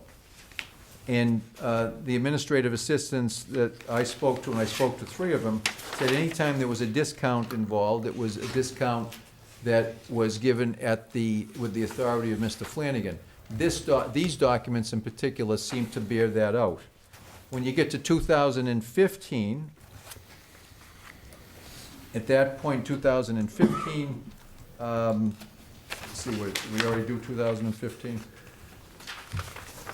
No. I'm sorry, 2015, again, you see Jim Flanagan, JMF marks it paid.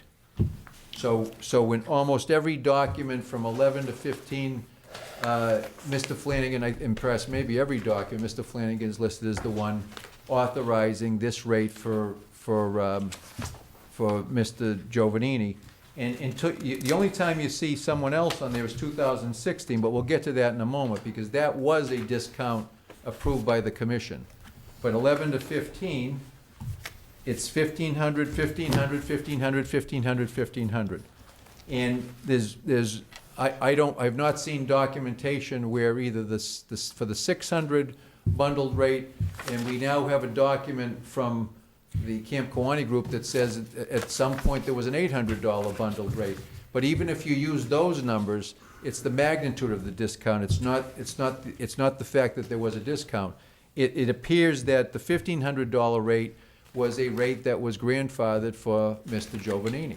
I think you can't conclude anything but that. We don't have anybody else going over there renting on a bundled basis, and the fact that 1,500 is still there tells you there's something different about this one. Mr. Chairman, Sure. how much did they rent it to the Campfire Girls for? Because that would have been, I'm assuming that was a bundled rate, because they rented the whole north end. Yeah, I don't know. The north end's not the south end, but I don't know the answer to Yeah, that. well- But I'm assuming, the Campfire Girls may be one of those that falls under some type of They were a, coming almost every year. This Yeah. is the first year they weren't here this past summer. They dropped out of it.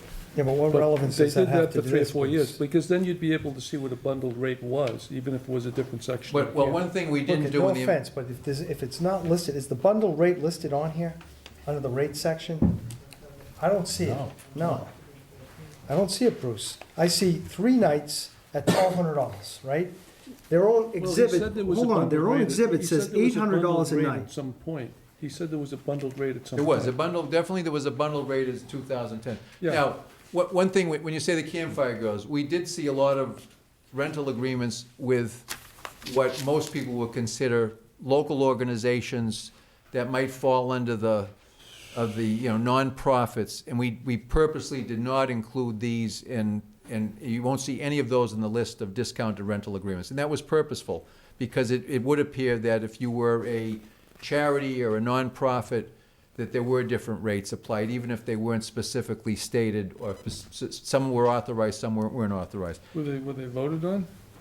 It depends. I've seen a couple, but I can't tell you whether everyone was voted on. Well, at the end, you have, in here, you have minutes, don't you, of the meetings?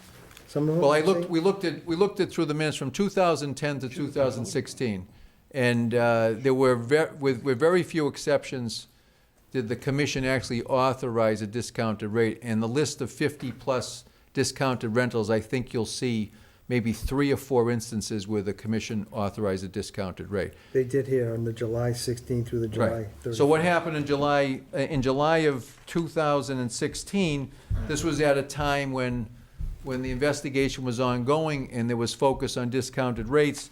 And See it in the you'll see in the response, and this has been mentioned before in the main report, is that at that point in time, the commission met and the administrative assistant brought to their attention that we've got a discounted rate here. What do you want to do about it? And you'll see on page 7, you'll see on page, let's see.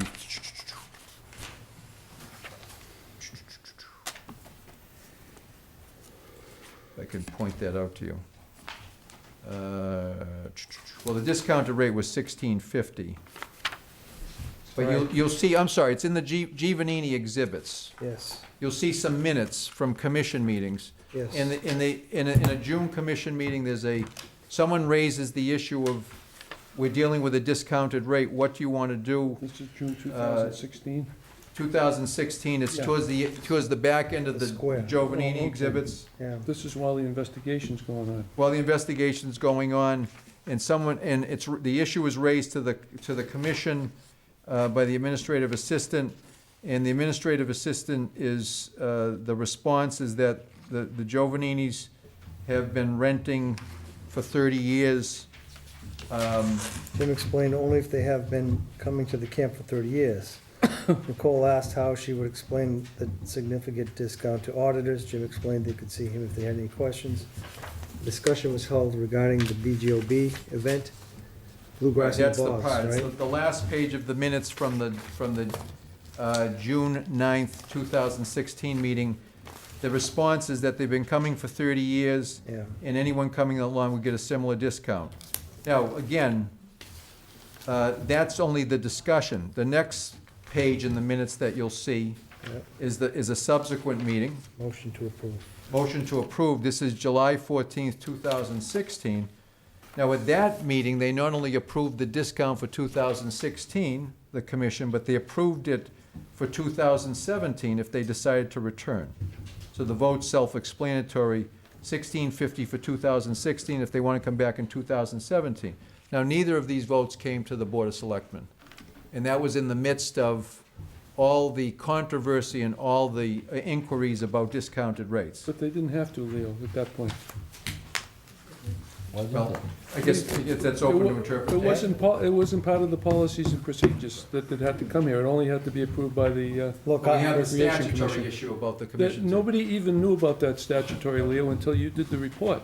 all right, Up until then, we had policies and I'm not trying to be argumentative here, I'm just I know. stating the facts. I know. In the policies and procedures, it basically said that before a discount can be issued, okay, anybody requesting a discount, and Mr. Frizzetti went in there and wanted to use it, he had to go to he went to the rental agent, he requested a discount, and then that discount request had to go to the Recreation Commission, and then the Recreation Commission would vote to approve his discount. End of story. It didn't come to the Board of Selectmen, didn't go anywhere. Nobody knew about the statute, nobody did anything. Sure, it was in place. Let's take the but statute no- out of the equation. But you just take it out of the equation, because it Okay, wasn't in no, there. I'm willing, I'll work with you. Nobody even knew about it, so But- let's get that statute the heck out I'll of work there. with you. all right, I'll Okay. tell you what, Work with me on this. And No, I then, will, but there was, in their own policies and procedures, there was a provision that they had to notify the town administrator. yes, after they Okay. voted, So- and so- that was it. And the town administrator was never notified on this Well, they would send discount. it over to over to the town So, administrator. at that point, Leo, yeah. I'd like to move on from the Okay. Giovanni At stuff. some point, he we- was notified. Could we bypass Sure. this one, please? yeah, can I, think- I Mr. think Chairman, that- can I just point out one last One thing? thing to ask, that last one for 2016 that was approved, okay, by the Recreation Commission, Mhm. was that figured into whatever the Recreation Commission shorted? No, It wasn't? no, because it was it was shorted because it wasn't in my estimation, given the reading of the policies and procedures in the statute, it didn't pass muster because the board sets the It rate. shouldn't be in Okay, there. well, I mean, we can differ, agree to disagree. Well, no, The- that's a fact, because Okay. it wasn't in the policy procedures at the time. It should come out of it. I'll tell And you if- what. And if that's the case, then every other discounted rate, okay, should be included in there as well, for everybody that wasn't approved by the Board of Selectmen. So I just want, I We think- can go back and come up with $100,000. Bruce, I'm just telling you I know that- what you're telling me, I agree. Listen, wasn't ever I'm in the looking, policies I'm looking and at the rates procedures. going back and forth here, and I'll be honest with you, it's very confusing, it's very Oh, I know it is. it's very unorganized to a point, I think, maybe a matrix could be done better, but from what I'm gathering on their own exhibit, they say, it says $800 on their own exhibit. It does say here that in 2010, they did give a bundle rate of $600 per night, Yeah, but then they charge them for 3 nights for $1,200. yeah, it makes it That's just, $1,800, so I understand. don't know where this is coming So they from, contradict themselves in their own report. but that's fine. So let's move on from the Okay. Giovanni thing, just please. one last point, One if I point. could. The group suggests that Mr. Giovannini should have got a $500 a night bundled rate based on a document in their report. The document A43 is the Welcome Back Hanson Family Camping Weekend document. And the document says that if you do a wedding, you can rent the whole south end for the night for $500. So the group is suggesting that he got overcharged because he rented for 3 nights and he should have gotten $1,500, except that it's very clear in the document that it's for a wedding. They give a break to someone that has a wedding to be able to put up their wedding party and their wedding guests for $500, and it's for 1 night. So now, the group is searching, I would say, around for a rate that supports its argument, but that obviously doesn't, because Mr. Giovannini was not having a wedding there, and he was renting for 3 nights versus 1. It says, so it says wedding packages Friday through Saturday, Correct. 3,500. I see. And plus 500 for the South End campground. Laura Kimmett, Laura? And I know you wanted to move on from Giovannini, but I did want to point out 2 things. One is Bruce was asking, well, what would they have charged Campfire? And actually, it's in their minutes. It isn't definitive as far as whether they decided or not what they were going to charge them, but they do say on page, on the third, I don't know how these exhibits are marked, but 12810 with 3 down at the bottom of the page. It says follow-ups, Campfire USA, Dave spoke with Anita Haller of Campfire, the board discussed the proposal. The possible charge could be $15,000 for the camp. Dave will follow up with Anita regarding the cost. Now, we don't know if they move forward with it or what the cost ultimate, but that gives you like a frame of reference for what they potentially would have charged for the Campfire camp. What page, Laura? Uh, what was that for? I see the 12810. And Because then they were it's there 3. most of the summer. Okay. How long was that for? Couple months? I don't know, that's what I'm saying, you'd have to Yeah. extrapolate, What are the figure out date how of the long minutes, they- I guess is the question. The date of the minutes? It's, well, down the bottom of this page, it says 12810. Oh, okay, And then gotcha. it's 3. Gotcha, page 3. And it's a couple of bullets up from the bottom, and it says the possible charge could be $15,000 for the camp. Okay. Dave will follow up with Anita regarding the cost. So to Bruce's question Interesting to of see like how- generally what would have been charged. Now, again, this is a nonprofit, so they might have applied some different rubric there. But you could say, oh, if it's a week and they charge 15,000, then extrapolate, they're charging what for 3 And days? they were using a large part of the time, they were using a couple other buildings part of the time. So it's buildings in addition to the whole south and north end, whatever. they Also, were using. another oddity, Jim, and I know like your head probably wants to explode right now, but mine does, but when you look at the Giovannini contracts for 14 and 15, Yeah, the today's date at the top is 7/27/13 for both of them. Yeah, they're just taking the previous one and bringing it. That's So what they I were think we doing. ran into The that file. with Yeah. other things The in the same thing past they ran where. into no, with how- that's what we said that we don't want that done anymore, Laura. What they're Yeah. doing is they're taking last year's contract and basically forwarding I it for get it, next year's, but, you know. yeah, But you're right. all right, thank you. So Leo, Okay, so moving on, the next point that the Camp Kewaunee group, they argued that there's no dispute, the Kewaunee Cash program, I think even the Camp Kewaunee supporters would recognize at this time, was not an appropriate program. You can't be in a position and then essentially come up with something that awards you cash or some cash credits by virtue of your position or awards it to employees. That's a problem. Ultimately, Rainey Reed put a stop to that in 2012. But for the first time ever, and after the interviews that were done about Kiwanee Cash, it's asserted in the Camp Kiwanee Group's submission that the former town administrator, Mike Finglas, had signed off on it. Now, this is an assertion by Dave Bloss, who was commission chairman for many years. As you may recall, Mr. Bloss wouldn't provide any cooperation in the investigation, and wouldn't provide a report that was requested, wouldn't submit to an interview.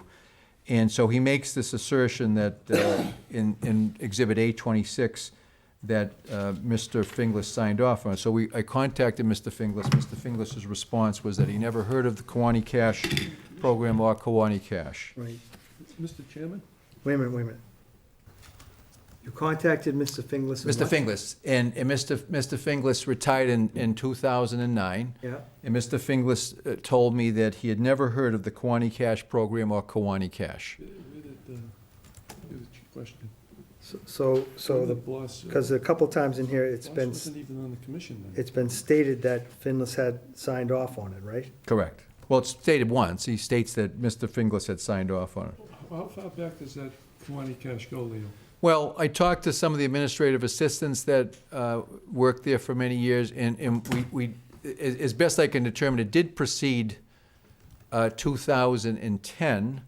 It is interesting that in the exhibit from the investigation report, you don't see it start showing up, I think, until maybe 2011. But you know, what they're telling me is they do remember Kiwanee Cash being in the mix. Because back when in did time. Finglas leave in? We left in June 2009. That was my first reaction. If you're not seeing it till 2011, it took an awful long time for people to accumulate enough Kiwanee I cash. think David Bloss was on the commission back that far, back. I know his brother was. I don't think he was he? Well, then, no offense, Bruce, then why is somebody saying that Yeah, why would he say authorized that? it when Finglas said he didn't? Why did he say that? I don't even think he was on the commission when Finglas was here. That's an oddity. So the other reason that I don't think this is credible is that when Rainey Reed found out about Kiwanee Cash, he went to the commission meeting, and he had a discussion with the commission. And you'll see there's an exhibit that says 9/13/12 Recreation Commission minutes, and you'll see the narrative of what occurred when he went to them, and you'll see in that narrative, all that he was told was, at that time, was that the commission had voted the Kiwanee Cash program, and there's nothing in it about any town administrator, including Mr. Finglas, ever endorsing it. Now, that's in 2012, and to their credit, at that point in time, when Mr. Reed brought to their attention that it was an inappropriate program, they did end the program then and there, but there's no discussion. Mr. Bloss is at that meeting, they're meeting with Rainey Reed, they're trying to explain themselves with respect to Kiwanee Cash, and no one suggests at that meeting, according to the minutes, that Mr. Finglas signed off on it, knew about the program, endorsed the program, or anything else.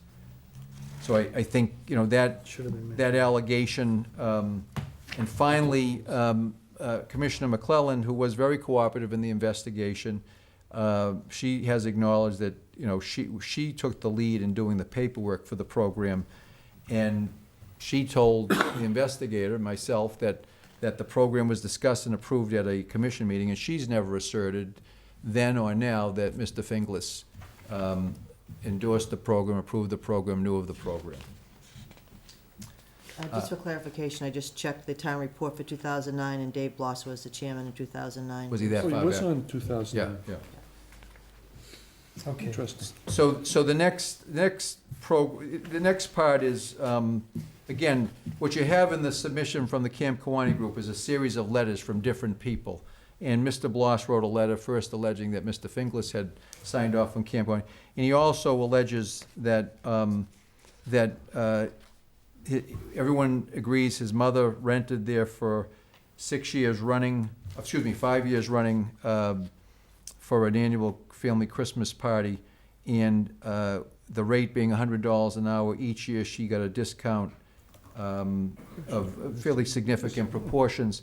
So, Mr. Bloss, again, understanding, someone writing a letter and telling you this is what happened, that's what happened, that's a lot different than someone sitting down with you and having to answer questions, pointed questions. Mr. Bloss was unwilling to do that in the investigation, willing to provide a report or answer questions, but now he sends a letter that says, basically, despite the fact that it was 6 years running, despite the fact that he went to some of the parties, that he never knew that his mother was being given a discount for the family Christmas party. He does acknowledge if he had been involved in any way that it would be a direct conflict of interest. He does acknowledge that in 2015 it came to his attention that she had been giving a discounted rate, and he did not, there's no indication that he did anything to make that right. And then we have, in Mr. Bloss, we'll get to that in a moment, but Mr. Bloss also has acknowledged that he let his cousin, Tom Tobin, stay at the camp for nothing. So the investigator was we made very clear, if we have information that you're in a position to rebut by talking to us, being interviewed, and responding to questions, that's one thing. If not, and we have information that someone can draw a reasonable inference from, we're going to draw a negative inference from someone that doesn't cooperate. And so certainly, based on the totality of the information about the 6 years of the party, his attendance at the party, but Mr. Bloss, I think it's hard now to how do you cross-examine or question a letter? You can't do it. And at this point in time, I don't think there's any reason to change the finding that Mr. Bloss knew or should have known about the discount that his mother was getting at that point in time. Mr. Bloss, in the letter that he submitted, he doesn't challenge the findings in the investigation that his cousin's name is Tom Tobin.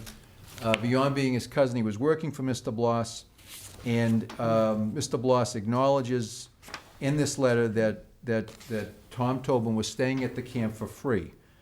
However, he justifies it by saying that he allowed him to stay there because there had been a surge of break-ins at the camp, and he was having him work as essentially a quasi-security guard. So I would respond to that as follows. If there was a surge of activity at the camp, and we checked this with Chief Mix, it's difficult to know what period of time Mr. Tobin was doing this. Certainly he was doing it prior to early 2015. How many years prior he was doing it, it can depend on who you talk to. We haven't been able to talk to Mr. Tobin, so we don't know how long it was going on. So to try to pinpoint whether there was in fact any surge of criminal activity over there during the time is almost impossible at this point. But I would say this, if there was the Hanson Police Department, according to Chief Mix, regularly patrols that area. If any area is having a surge of criminal activity, the appropriate thing to do is to call the police department and say, step up the patrols. And there's no indication that that was done here.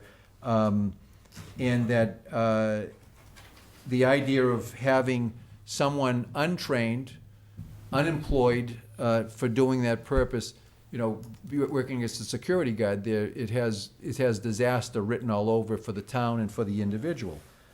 The other thing that I think makes it not believable that he was allowed to stay there just because he was serving as free security for the camp is that all of the other commissioners that talked to us in the investigation, none of them acknowledged that Mr. Tobin had stayed there at all.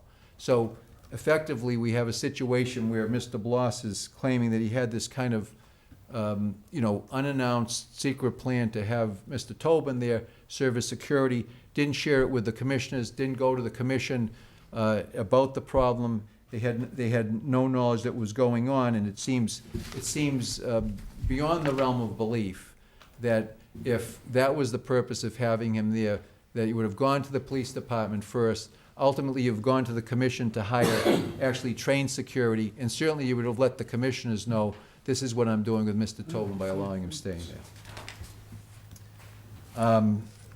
The other point from the Camp Kawani group is that Camp Kawani group presents an email from former town administrator Ron Sanangelo, and they say that the email denied commissioners access to Camp Kawani records. The problem with this is that if you look at the email, and it's produced on page 11 of my response to their report, it says nothing of the sort. What it says is that if the recreation commissioners want records, they have to request them through the town administrator or the administrative assistant. And it also says that, very clearly, that, and I quote, "The town administrator will work with the chairman to follow up on this issue if necessary." I'm now on to page 12. "The Recreation Commission is clearly entitled to all financial information regarding the activities of the Recreation Department, will be given such information as soon as practically possible." So far from saying that they couldn't have the information, what it shows is that Mr. Sanangelo he wanted a protocol for people getting information on the commission. And I liken this, to the Board of Selectmen and the relationship with the town administrator. The Board of Selectmen wouldn't walk into the town administrator's office and sit down at the computer and start printing out stuff from his computer. They'd ask the town administrator what they want, and he'd produce it for them. The context of this, from what I'm told, is that there was an ongoing dispute between the administrative assistant at the time and some commissioners in terms of what they were asking for, whether they were using her computer to get it, whether they were going into her office to get things. And on the other hand, they felt that she wasn't responsive to their requests. So Mr. Sanangelo had a conflict on his hands, and he basically said, this is the way it's going to work. You ask her, you ask me. If there's a problem, you come to me, but ultimately you're entitled to all the records. So to present this as a reason why the Recreation Commissioners had no idea what was going on at the Recreation Commission from September 14th, September 16, 2014 to date, completely misstates what the email says. And they could have asked the administrative assistant to give them all the contracts for the month, for the year, whatever they needed, any documents that they asked for. There's no indication in their submission that they ever asked her for something after this email went out and were denied it and had to follow up with the town administrator. Leo, I don't understand. Why would their attorney put something, it says, their rebuttal from their attorney says, on and after September 16th, the Recreation Commission was prohibited from accessing all files regarding Camp Kawani by former town administrator Ron Sanangelo. And then they even tell you the exhibit, and then when you go to the exhibit, Exhibit 2, it says, right? Yes. It says, from Ron Sanangelo, per our discussion, on September 16, 2014, all Rec Commission members will be notified that they may no longer go into the files at Camp Kawani. They'll also not utilize Camp Kawani computers to gather that information. All requests for financial information will go through Nicole or the town administrator. And then it Chairman's goes gonna on. speak, yeah, and it says, then he reiterates here that the Recreation Commission is clearly entitled to all information regarding the activities of the Recreation Department and will be given such information as soon as practically possible. And then in one of their email responses, one of their letters to us, to me, on it, and to Mike McHugh, it said that they were denied these records, but there's no evidence indicating that they sent an email or letter saying that they wanted, the full year of 2016 or 2015 for all that information, right? Right. Just the email. The email, I don't think the email's subject to interpretation. It's very clear. The email says, you can have the records. I just don't want you going in there, taking them yourself or getting on the computer and taking them. I want you to go through the administrative assistant and or me, and if there's a problem, come to me, and ultimately you're entitled to all that information. So I don't think it's subject to interpretation. If someone had produced something that said, well, we tried to get records, 3 or 4 times, and here's the town administrator's response, you can't have the records, but there's nothing like this, it's just the email. So I think the notion that this was the reason why, there were discounted rental agreements from the time that this went out to, of course, it doesn't explain the time before September of 14, but if this is the excuse for why they just couldn't know what was going on because they weren't allowed to know what's going on, I don't think this supports it. The next item, that their submission, the Camp Kawani Group submission, they addressed the yoga class contract for Debbie Bloss, who's the commissioner's sister. I don't think there's any dispute, even in what they've submitted, that she had a better financial arrangement in terms of commissions that she had to pay or not pay than others that weren't related to individuals over at the commission. There was a drama kids class, there was a salsa dancing class, and in addition, there's no dispute that there was a time period where Ms. Bloss didn't pay the commissions that were due under the old contract. The old contract was with the town. The commission met with her, gave her a new contract just with the commission, not approved by the town, with a lesser commission. And to this day, I don't think the commissions from the old contract have been paid. Now, the response from the Camp Kawani Group is that Mr. Bloss wasn't involved with the agreement between the rec commission and his sister. It may well be. The report said there was an appearance of impropriety here. We don't have direct evidence that Mr. Bloss was involved. In fact, the minutes would indicate that when it came up, he left the room. But an appearance of impropriety under the ethics law is as bad as the impropriety itself. It's a violation. So we raised the question as to why would she have a better deal than everyone else? Why would she not be made to pay the commissions? And their retort, and I would say that their retort to that, this is not something that was ever discussed with the commission at a commission meeting. They try to compare what her class requires and what other classes require. The only thing that the commission ever said about Mrs. Bloss's class Miss Bloss's class, is that she could open up and close down herself because she had keys to the place. She was married to an assistant caretaker over there, but my retort to that is, well, that seems to me to prove the point. Why would you let someone have keys to the place and let them pay you a lesser commission? Why wouldn't you offer that to the people teaching the drama class or the salsa dancing class, if that's the reason? And it's also noteworthy that they don't make note of the fact, it's my understanding that the yoga class meets multiple days a week versus drama and the salsa dancing was one day a week. So I think this retort doesn't close the issue that her particular class had some special characteristics that justified the commission giving her a better financial deal than these other classes. And if it comes down to that she was allowed to open and close herself, if I'm one of those other vendors, I would say, well, I'm prepared to do that if I can get a cut in the commission I have to pay over. So I don't think there's any reason to change the findings on that front. So, It's an appearance of impropriety. It's not been explained before, and it still hasn't been explained. so the rates weren't similar to the? No. yo- She had to, the others were paying a 20% commission. In other words, whatever they collected from their students, they paid. She was given a deal where she paid $100 a quarter for the use of the lodge, bearing in mind that she was using the lodge and facilities around the lodge more times a week than these other vendors. So no matter whether she had 10 students or 25 students, basically $100 a quarter. Her deal before that with the town was she'd pay a commission like everyone else based on a percentage of what she brought in for her students. The only thing different that I know between her class and the other two was that she used the library and the other two used the lodge, because she actually used the library, not the lodge. Well, I think she may have used And there different were- facilities. There were I some, think ins- sometimes she there's was some outside. instances where she used the beach as well. She Right. used the beach in the good weather.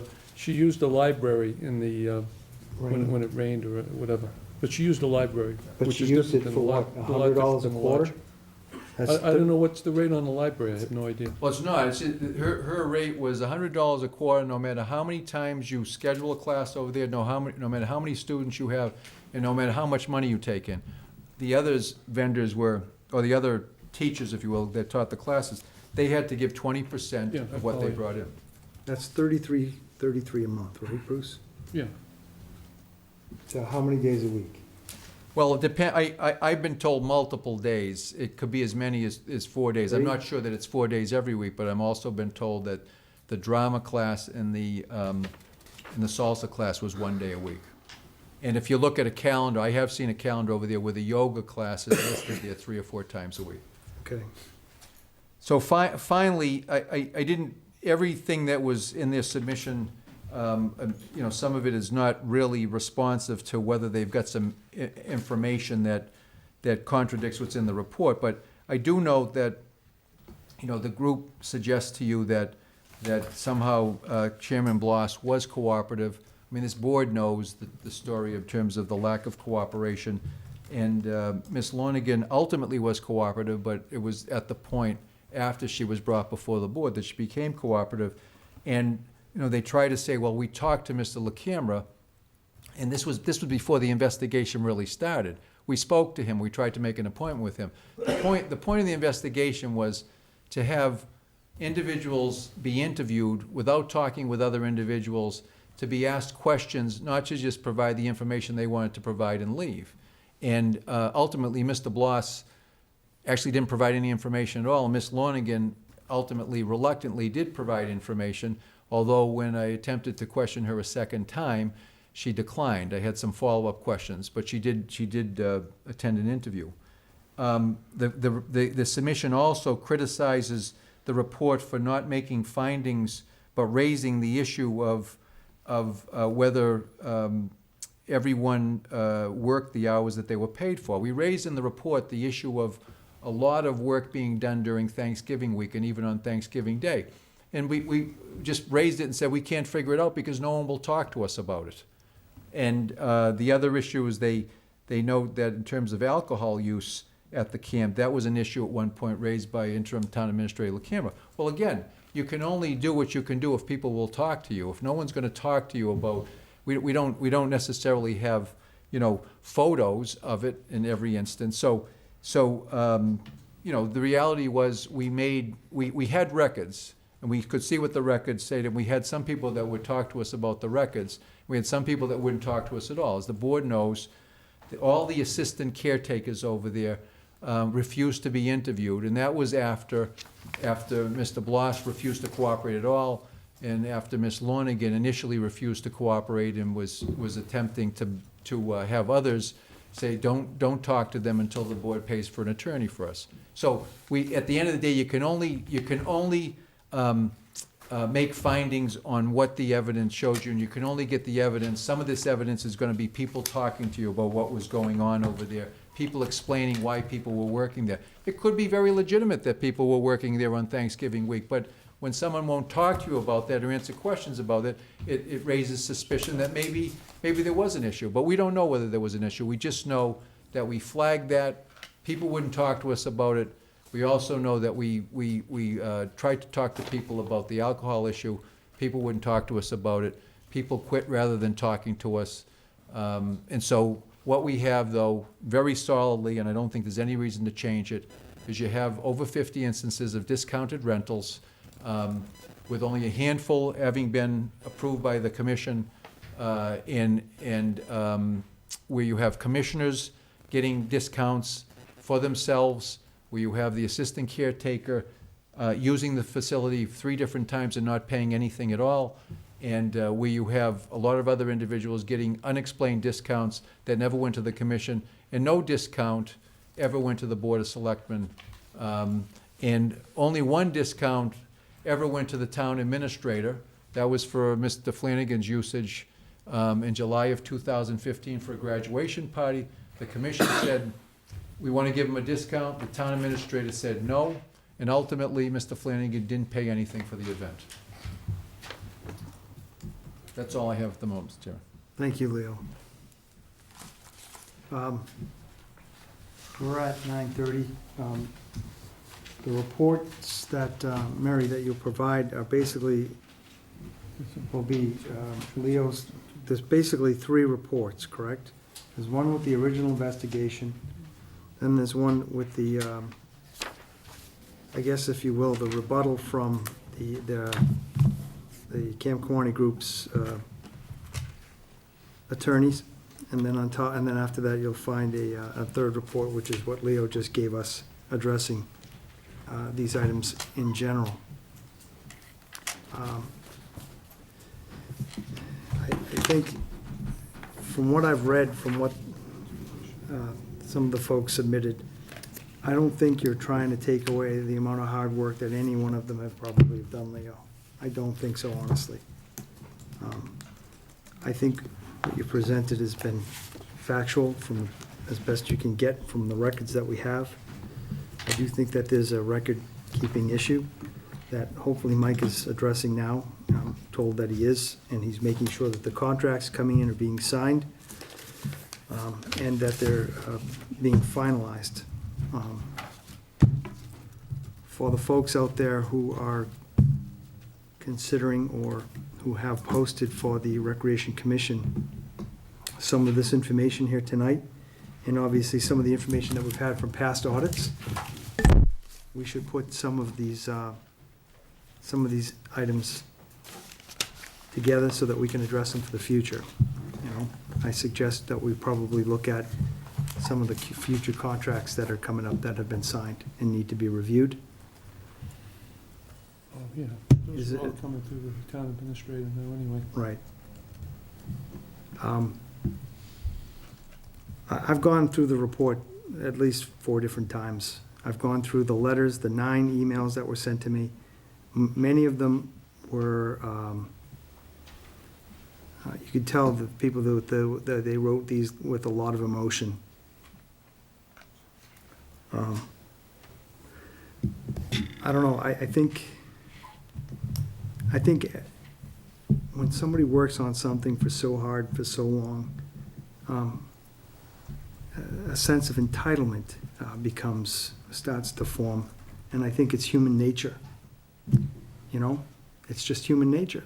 You know, I've worked here so long, I'm entitled to do maybe something that maybe I shouldn't be entitled to do. Not that that makes it right, I'm not condoning anything on it, but I've seen the responses that were given to us, and I'm really concerned because there was nothing that I could see in terms of hard evidence that refuted any of the claims that were made in the original investigation. I do see some confusion, a great deal of confusion with regard to rates. I do see a lot of that. Comments from anybody else? How come they didn't have any plays this year? It was extended to them, my understanding was, and the people who run the place said, we don't want to be part of it this year. Because they used to run plays every year to raise money to do things around the camp, and I know they did it for years, years and years and years. And half these people you mentioned are part of my family. I'm very upset about it. That's the first time I've really heard everything here the way it is. I think it's disgusting, to be very frank and honest with you. Oh, I'm sorry, Donnie, I know. Have a question? Hi, Ms. Susan McGrath. 66 Gerald Street. Listened and been watching through this whole process. I've never felt it necessary to come to a town hall meeting. Mhm. I think you all do a very, very fine job up here. I think what you have here is an issue that has generated an awful lot of angst in the community. And one of the reasons is, and I think it's because this is an issue that is sort of in the bedrock of the town of Hanson. Some of the people involved that we're talking about, to Mr. Howard's point, have been people that are pillars of the community, people that have made enrichment in this community something that we hold very dear to us. People who have lived here. My family's been here for 38 years. And one of the reasons that I want to be here, and one of the reasons that I want to be in Hanson, is because I walk outside my door and I see my neighbor struggling with the snow blower, and we run over them. Hey, what are you doing? My snow blower's working. You know, you get your electricity. I have somebody in the neighborhood with a disabled child that every once in a while goes missing. You know, this is the kind of community and hometown that I want to live in. And I think that the investment that the town government, you that we have elected, need to really understand that there are, whether you want to say it's an entitlement, I don't feel that it's an entitlement. I feel that it's a stewardship, that a group of people took over something that the community felt at the time, back in 1978, that Hanson needed to have a way to have a community center. Now, we couldn't afford a country club. We don't have a golf course. You know, we're not that kind of town. Well, we are kind of town where we wanted to be a family kind of town. And that was having, the kids on camping weekends and having plays and having group activities and Boy Scouts and Girl Scouts. That was what part of our foundation and our bedrock. And that took thousands and thousands of volunteer hours of people to do. The site would not exist today. It would not have had a roof on it. Even when there was times that we needed materials, they needed materials up there. They put the call out to the community. Hey, we need to come up with $20,000 to buy some wood to fix. Okay, they're having a play. Everybody run up there, go to the bake sale, do whatever you can do. And what I don't want to see lost in this We lost community is when you when you chose to turn that into an enterprise somewhere along the line, and it makes all the sense in the world. It was a beautiful place. It got restored to, hey, everybody in town wanted to have their weddings there. My own family had events up there. People, my relatives still rave about it. Hey, now, you know that place we went to? We sat and we looked out on the lake. It was wonderful. Please hurry. Okay? Well, I'm gonna finish in about 2 seconds. So my point is that I think that you need to take a step back from all of this is not well organized. I mean, you know that. You gotta take a step back and let's take a look at the forest for some of these trees. Because some of these trees, I'm gonna tell you, this is policies, procedures, things that should have been fixed along the way a while ago. You have very poor record keeping, you have all that stuff. But you're destroying the soul of something here. And I don't like it, I don't wanna see it, and I think that it was done as ultimately because someone did decide that they felt that this Recreation Commission had to be disbanded. And I think they set out with that intention, and I do not wanna see that that is the end result of that person's efforts. The problem is, Ms. McGrath, is that that person was given the ammunition by the same people, if your example is true. And we can go on and debate on it all day and night, both of us, right? But the fact of the matter is that the place belongs to the community, and the rules have to apply to everyone, right? You can't pick and choose who the rules are gonna apply to. It's just not the way it is. I'm not And the trying to fact bend we it. have here is that we've got some discrepancies with accounting, that things weren't paid for, and they should have been paid for. And We if also you're, have some discrepancies with when Mrs. if you're running the show, you have to be exemplary. You can't, I'm not gonna, if I owe somebody money, if I owe this town money, me as a selectman, as chairman of this board, right? I have to make sure I pay that, right? Absolutely. Not only because I'm a citizen and I'm owed to it, but it's my obligation to do so, right?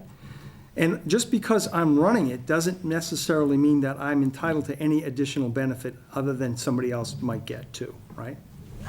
So the I agree rules have with to you. apply to everybody. I absolutely agree. I'm with you. honestly hope that what comes out of this might be something stronger, maybe something better for the town.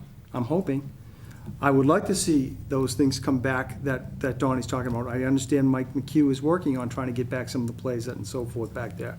I'd like to see when a new recreation comes in, that they can maybe manage this better. I think you have allowed, however, that the underpinnings of what the spirit of what was going on up there, you've allowed that based on accusations that are baseless. Because if you're going to say, yes, there's a disaster area in your fees and your things, you, from a refutable standpoint of those accusations that were brought against people, you still do not have hardcore evidence of this is the day that it happened, this is when it happened. Even when you say, maybe Mr. Flanagan didn't pay for some event. Do we have the proof that it actually took place on that day? Ms. McGrath, I don't trust that. even if we take the rates portion out of the whole deal, okay? Okay, let's throw that aside. Their own That's- report contradicts itself when it says, we can't get access to the report, go see this email. And you go to look at the email, and the email says, you are entitled to see these reports, all you gotta do is ask this person. So take the rate and money crap out of it altogether. This report from their attorney, right, says that we were prohibited from, we cannot see these records, they said. From 2014. Right, and then you go to the, and then they say, go to that email, and then you go to the email, and guess what the email says? Email says, yeah, you can. The email says, yeah, you can, if you go and deal with that person that is But that's part creating of a the, problem with the town administrator. no, that's not, hold on for a second, stop right there. You can't, if that's the game that you're thinking of, okay? And I get what you're saying, because that's real life, Mrs. McGrath. No, because here's the deal. If somebody were to do that to me, all right, and no offense, but these people are very strong in character and in nature. We've learned that over the last several months. Do you honestly believe, in your opinion, that these people would say, that they would accept the answer of no, they can't get the records? They were standing out front picketing, for crying out loud. I don't believe in any way, shape, or form, and I'm trying to be calm here, okay? I don't believe, ma'am, that they would have taken no for an answer if they couldn't see the records. I think that they would have went to McHugh, I think they would have picketed, I think they would have came to this board. I certainly would have. I would have sent an email to the administrative assistant in writing saying, I want to see the records for the last 12 months, or give them 2 years, but I want to see them. You have 2 weeks or 1 month, whatever it takes. And I would have sent that email, and I would have copied the town administrator, and I would have copied maybe members of the Board of Selectmen, and that email would have went to her. And then if it didn't happen, in 2 days, I'd have sent another email reminder on it. And if it didn't happen on the third time, I would have went to the town administrator on it. And I would have kept pressing to see those records. I saw no evidence to that fact. Now, if somebody's gonna tell me verbally that yeah, they went to them and we went to them and we went to the town administrator, we went to the administrative assistant and said, give us those records, and she said no. And then that was it, everybody just walked away. Honestly, in my heart, I don't believe that happened. I could be wrong, I could be dead wrong, honestly, I could be, but I don't believe it did.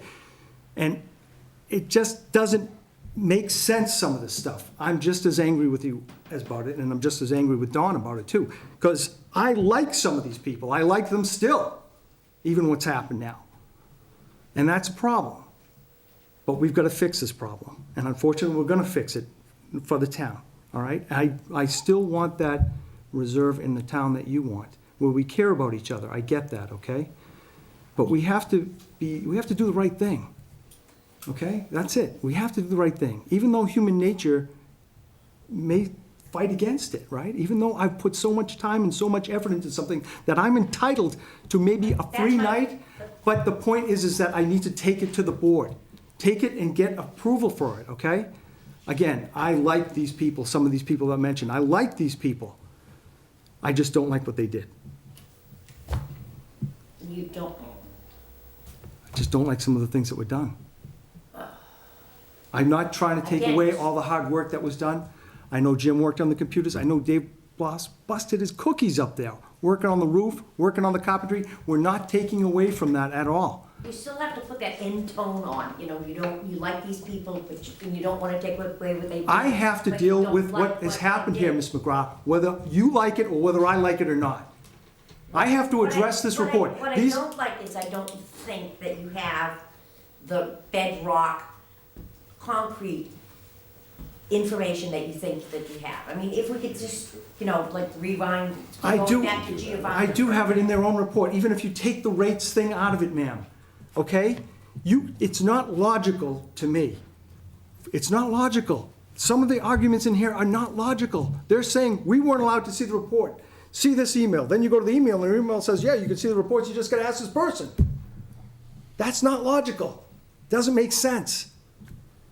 And that is a direct contradiction, okay? The rates is a different issue. I'm not gonna say that that's not logical, that's not logical, But there's a but I couple- do know that people went to the town administrator with that issue. But there are other subtle inconsistencies in their own response. For example, right? They say that they couldn't get any of the contracts. Yet Mr. Peliquin just stood up here and stated that they had reviewed the reports, that they had reviewed the contracts. Mr. Bloss said that he had reviewed his mother's contracts, right? Because they were in the 311-page report, right? No, he said that back in 2015, he had looked to see and that they had paid on her contract. Okay. So if they couldn't get the contracts, then what was he doing back in 2015 looking at his mother's contract? Okay, there's some stuff in here that's just not gonna make sense. It's just the way it is. How could you look at the contract if you didn't have access to the computer? That's the point he's trying to make, That's what I'm trying to make. You're absolutely right. Mother had a copy of the contract. Maybe that was it, I don't know, but no, he said paid, so whatever. All I know is, My understanding Is was that we all agree his that wife went to the office and asked if it was to see his mother's contract and was it had been paid, but that was in the presentation that they made. I keep hearing things, I keep hearing other things than what we really wanna talk about here, you know? I keep hearing things that we're talking, and we have to focus on what the problem is, okay? There's a problem here on payment. There's a problem here of making sure that we follow the rules, that those in charge up there who have to abide by it, follow those rules. And that is a problem. I like all the other stuff that you're talking about. I love the community, sense of community. I love the plays. I love that. But it's a diversion from what the problems are. We gotta focus on what those are. And I wanna fix them, and I think you do Well, too. to say that it's clearly been mismanaged, you know, from a perspective of saying that you wanna run an enterprise. Yeah. You started an enterprise fund in 2012, whenever it was. Yeah. Whenever you said, it's a business. From that point forward, you should have had all your checks and balances in place. You should have had command and control. You should have had all of those things. So you've now run a business Right. for 4 years, and it's like asking for people to come up and volunteer to work for McDonald's. No, I know. Well, you're right. We've got a group of people, and we're running a $300,000 business. The You're internal right. control is not there. And we will fix it. Any audit and procedure policy, worked in business for 32 years, a company that you're very familiar with, Ms. McGann, so, I agree with you. to come back and to say, out of my, any procedure and any policy that I went through, and come back and go, you missed this wasn't done. They had to go back and reprimand things and fix things and do reclamation. Nobody could go back and go, hey, I know. you cannot assume that you know what their intention was. And that's the problem that you have. That's correct. I think the intentions were good in many cases, but I do think that they went wrong somewhere in some places.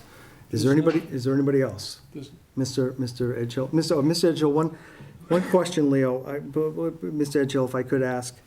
The report talks about $62,000. Is that correct? From the total charges? Yeah. Is that a ballpark? Well, if we rate? start from the first point in time when you started to do anything, probably to the present, sure, I wouldn't doubt it. Okay. yeah, Mr. Edgehill? Number one, Mr. Mitchell said we're moving forward, that's where you're going. That's right. After tonight, Audit brought this all on your shoulders. corporate audit This on guy this. did a great job. They did a good job. And I just, most of the people in town are not connected personally with these people. You guys did a great job. That's all I want to say. Thanks, Richard, I appreciate it. I honestly, folks, this has been probably one of the most difficult things to deal with. It has been not just difficult, it has been exceptionally uncomfortable a number of times. Sitting up here, you know, honestly, I'm surprised that this room isn't as packed as I figured it would be. I honestly did. I figured it would be, but I think Kenny said the right thing. I think we're gonna move on from here, by the way. I would consider this matter concluded. In January, we will hire a new recreation commission. We will move forward with that. We will hire a director position. We will have them review the contracts out there, review the policies and procedures. We'll put maybe some additional checks and balances in place to make sure that these things, these same mistakes, don't occur again. Mr. Chairman, probably we'll have that automated program in place. Oh, that'd be So we good. can actually have a receivable for every rental Right. that's generated. That's right. And be able to track everything, including the rates, what's paid, what isn't paid, and everything else, just like any other receivable account. Yep. Mr. Scott? If I may, just for a quick, you know, this lady hit the nail right on the head. When this became an enterprise account, so-called, there were no rules put in place for the governing of that. We were still going on the old, not rules, policies and procedures. Policies and procedures, just by their nature, are flexible by the person who is obligated to follow them. They're not absolute. In police work, we had policies and procedures. They were guidelines for the officers on what they should do and don't do. they had the flexibility to vary from them based on a set of given circumstances. But guess what we had in addition to that? Rules and regulations. If you've got a rule that says you cannot discount, or you've got a rule that says you cannot barter, then guess what? When you break that, you've broken a rule. If it's a policy or a procedure, again, it's flexible by its own nature. If we move forward, we've got to go forward with a set of rules for the Recreation Commission that will have to be, I'm sure, abided by the folks who are there to do it. But again, policies and procedures are flexible just by their own nature. Every company has policies and procedure handbook. They also have some rules. You don't go here, or you don't open this door. Policy and procedure says you can go in the bathroom or go wherever you want to go, but you can't go in these certain places. So if you choose to violate that, you've broken the rules. You haven't just abused the policy or procedure. So those are things that I think in order to move forward, we really have to look forward and not look at the personality aspect of it. And nobody's knocking what they did or they didn't do. You know, it's just the whole thing kind of fell apart procedurally, my opinion. Thank you. Thank you, Bill. I would like to entertain a motion to close this investigation. Would anybody on this board? So moved. Second. Motion has been made and seconded to close the recreation investigation.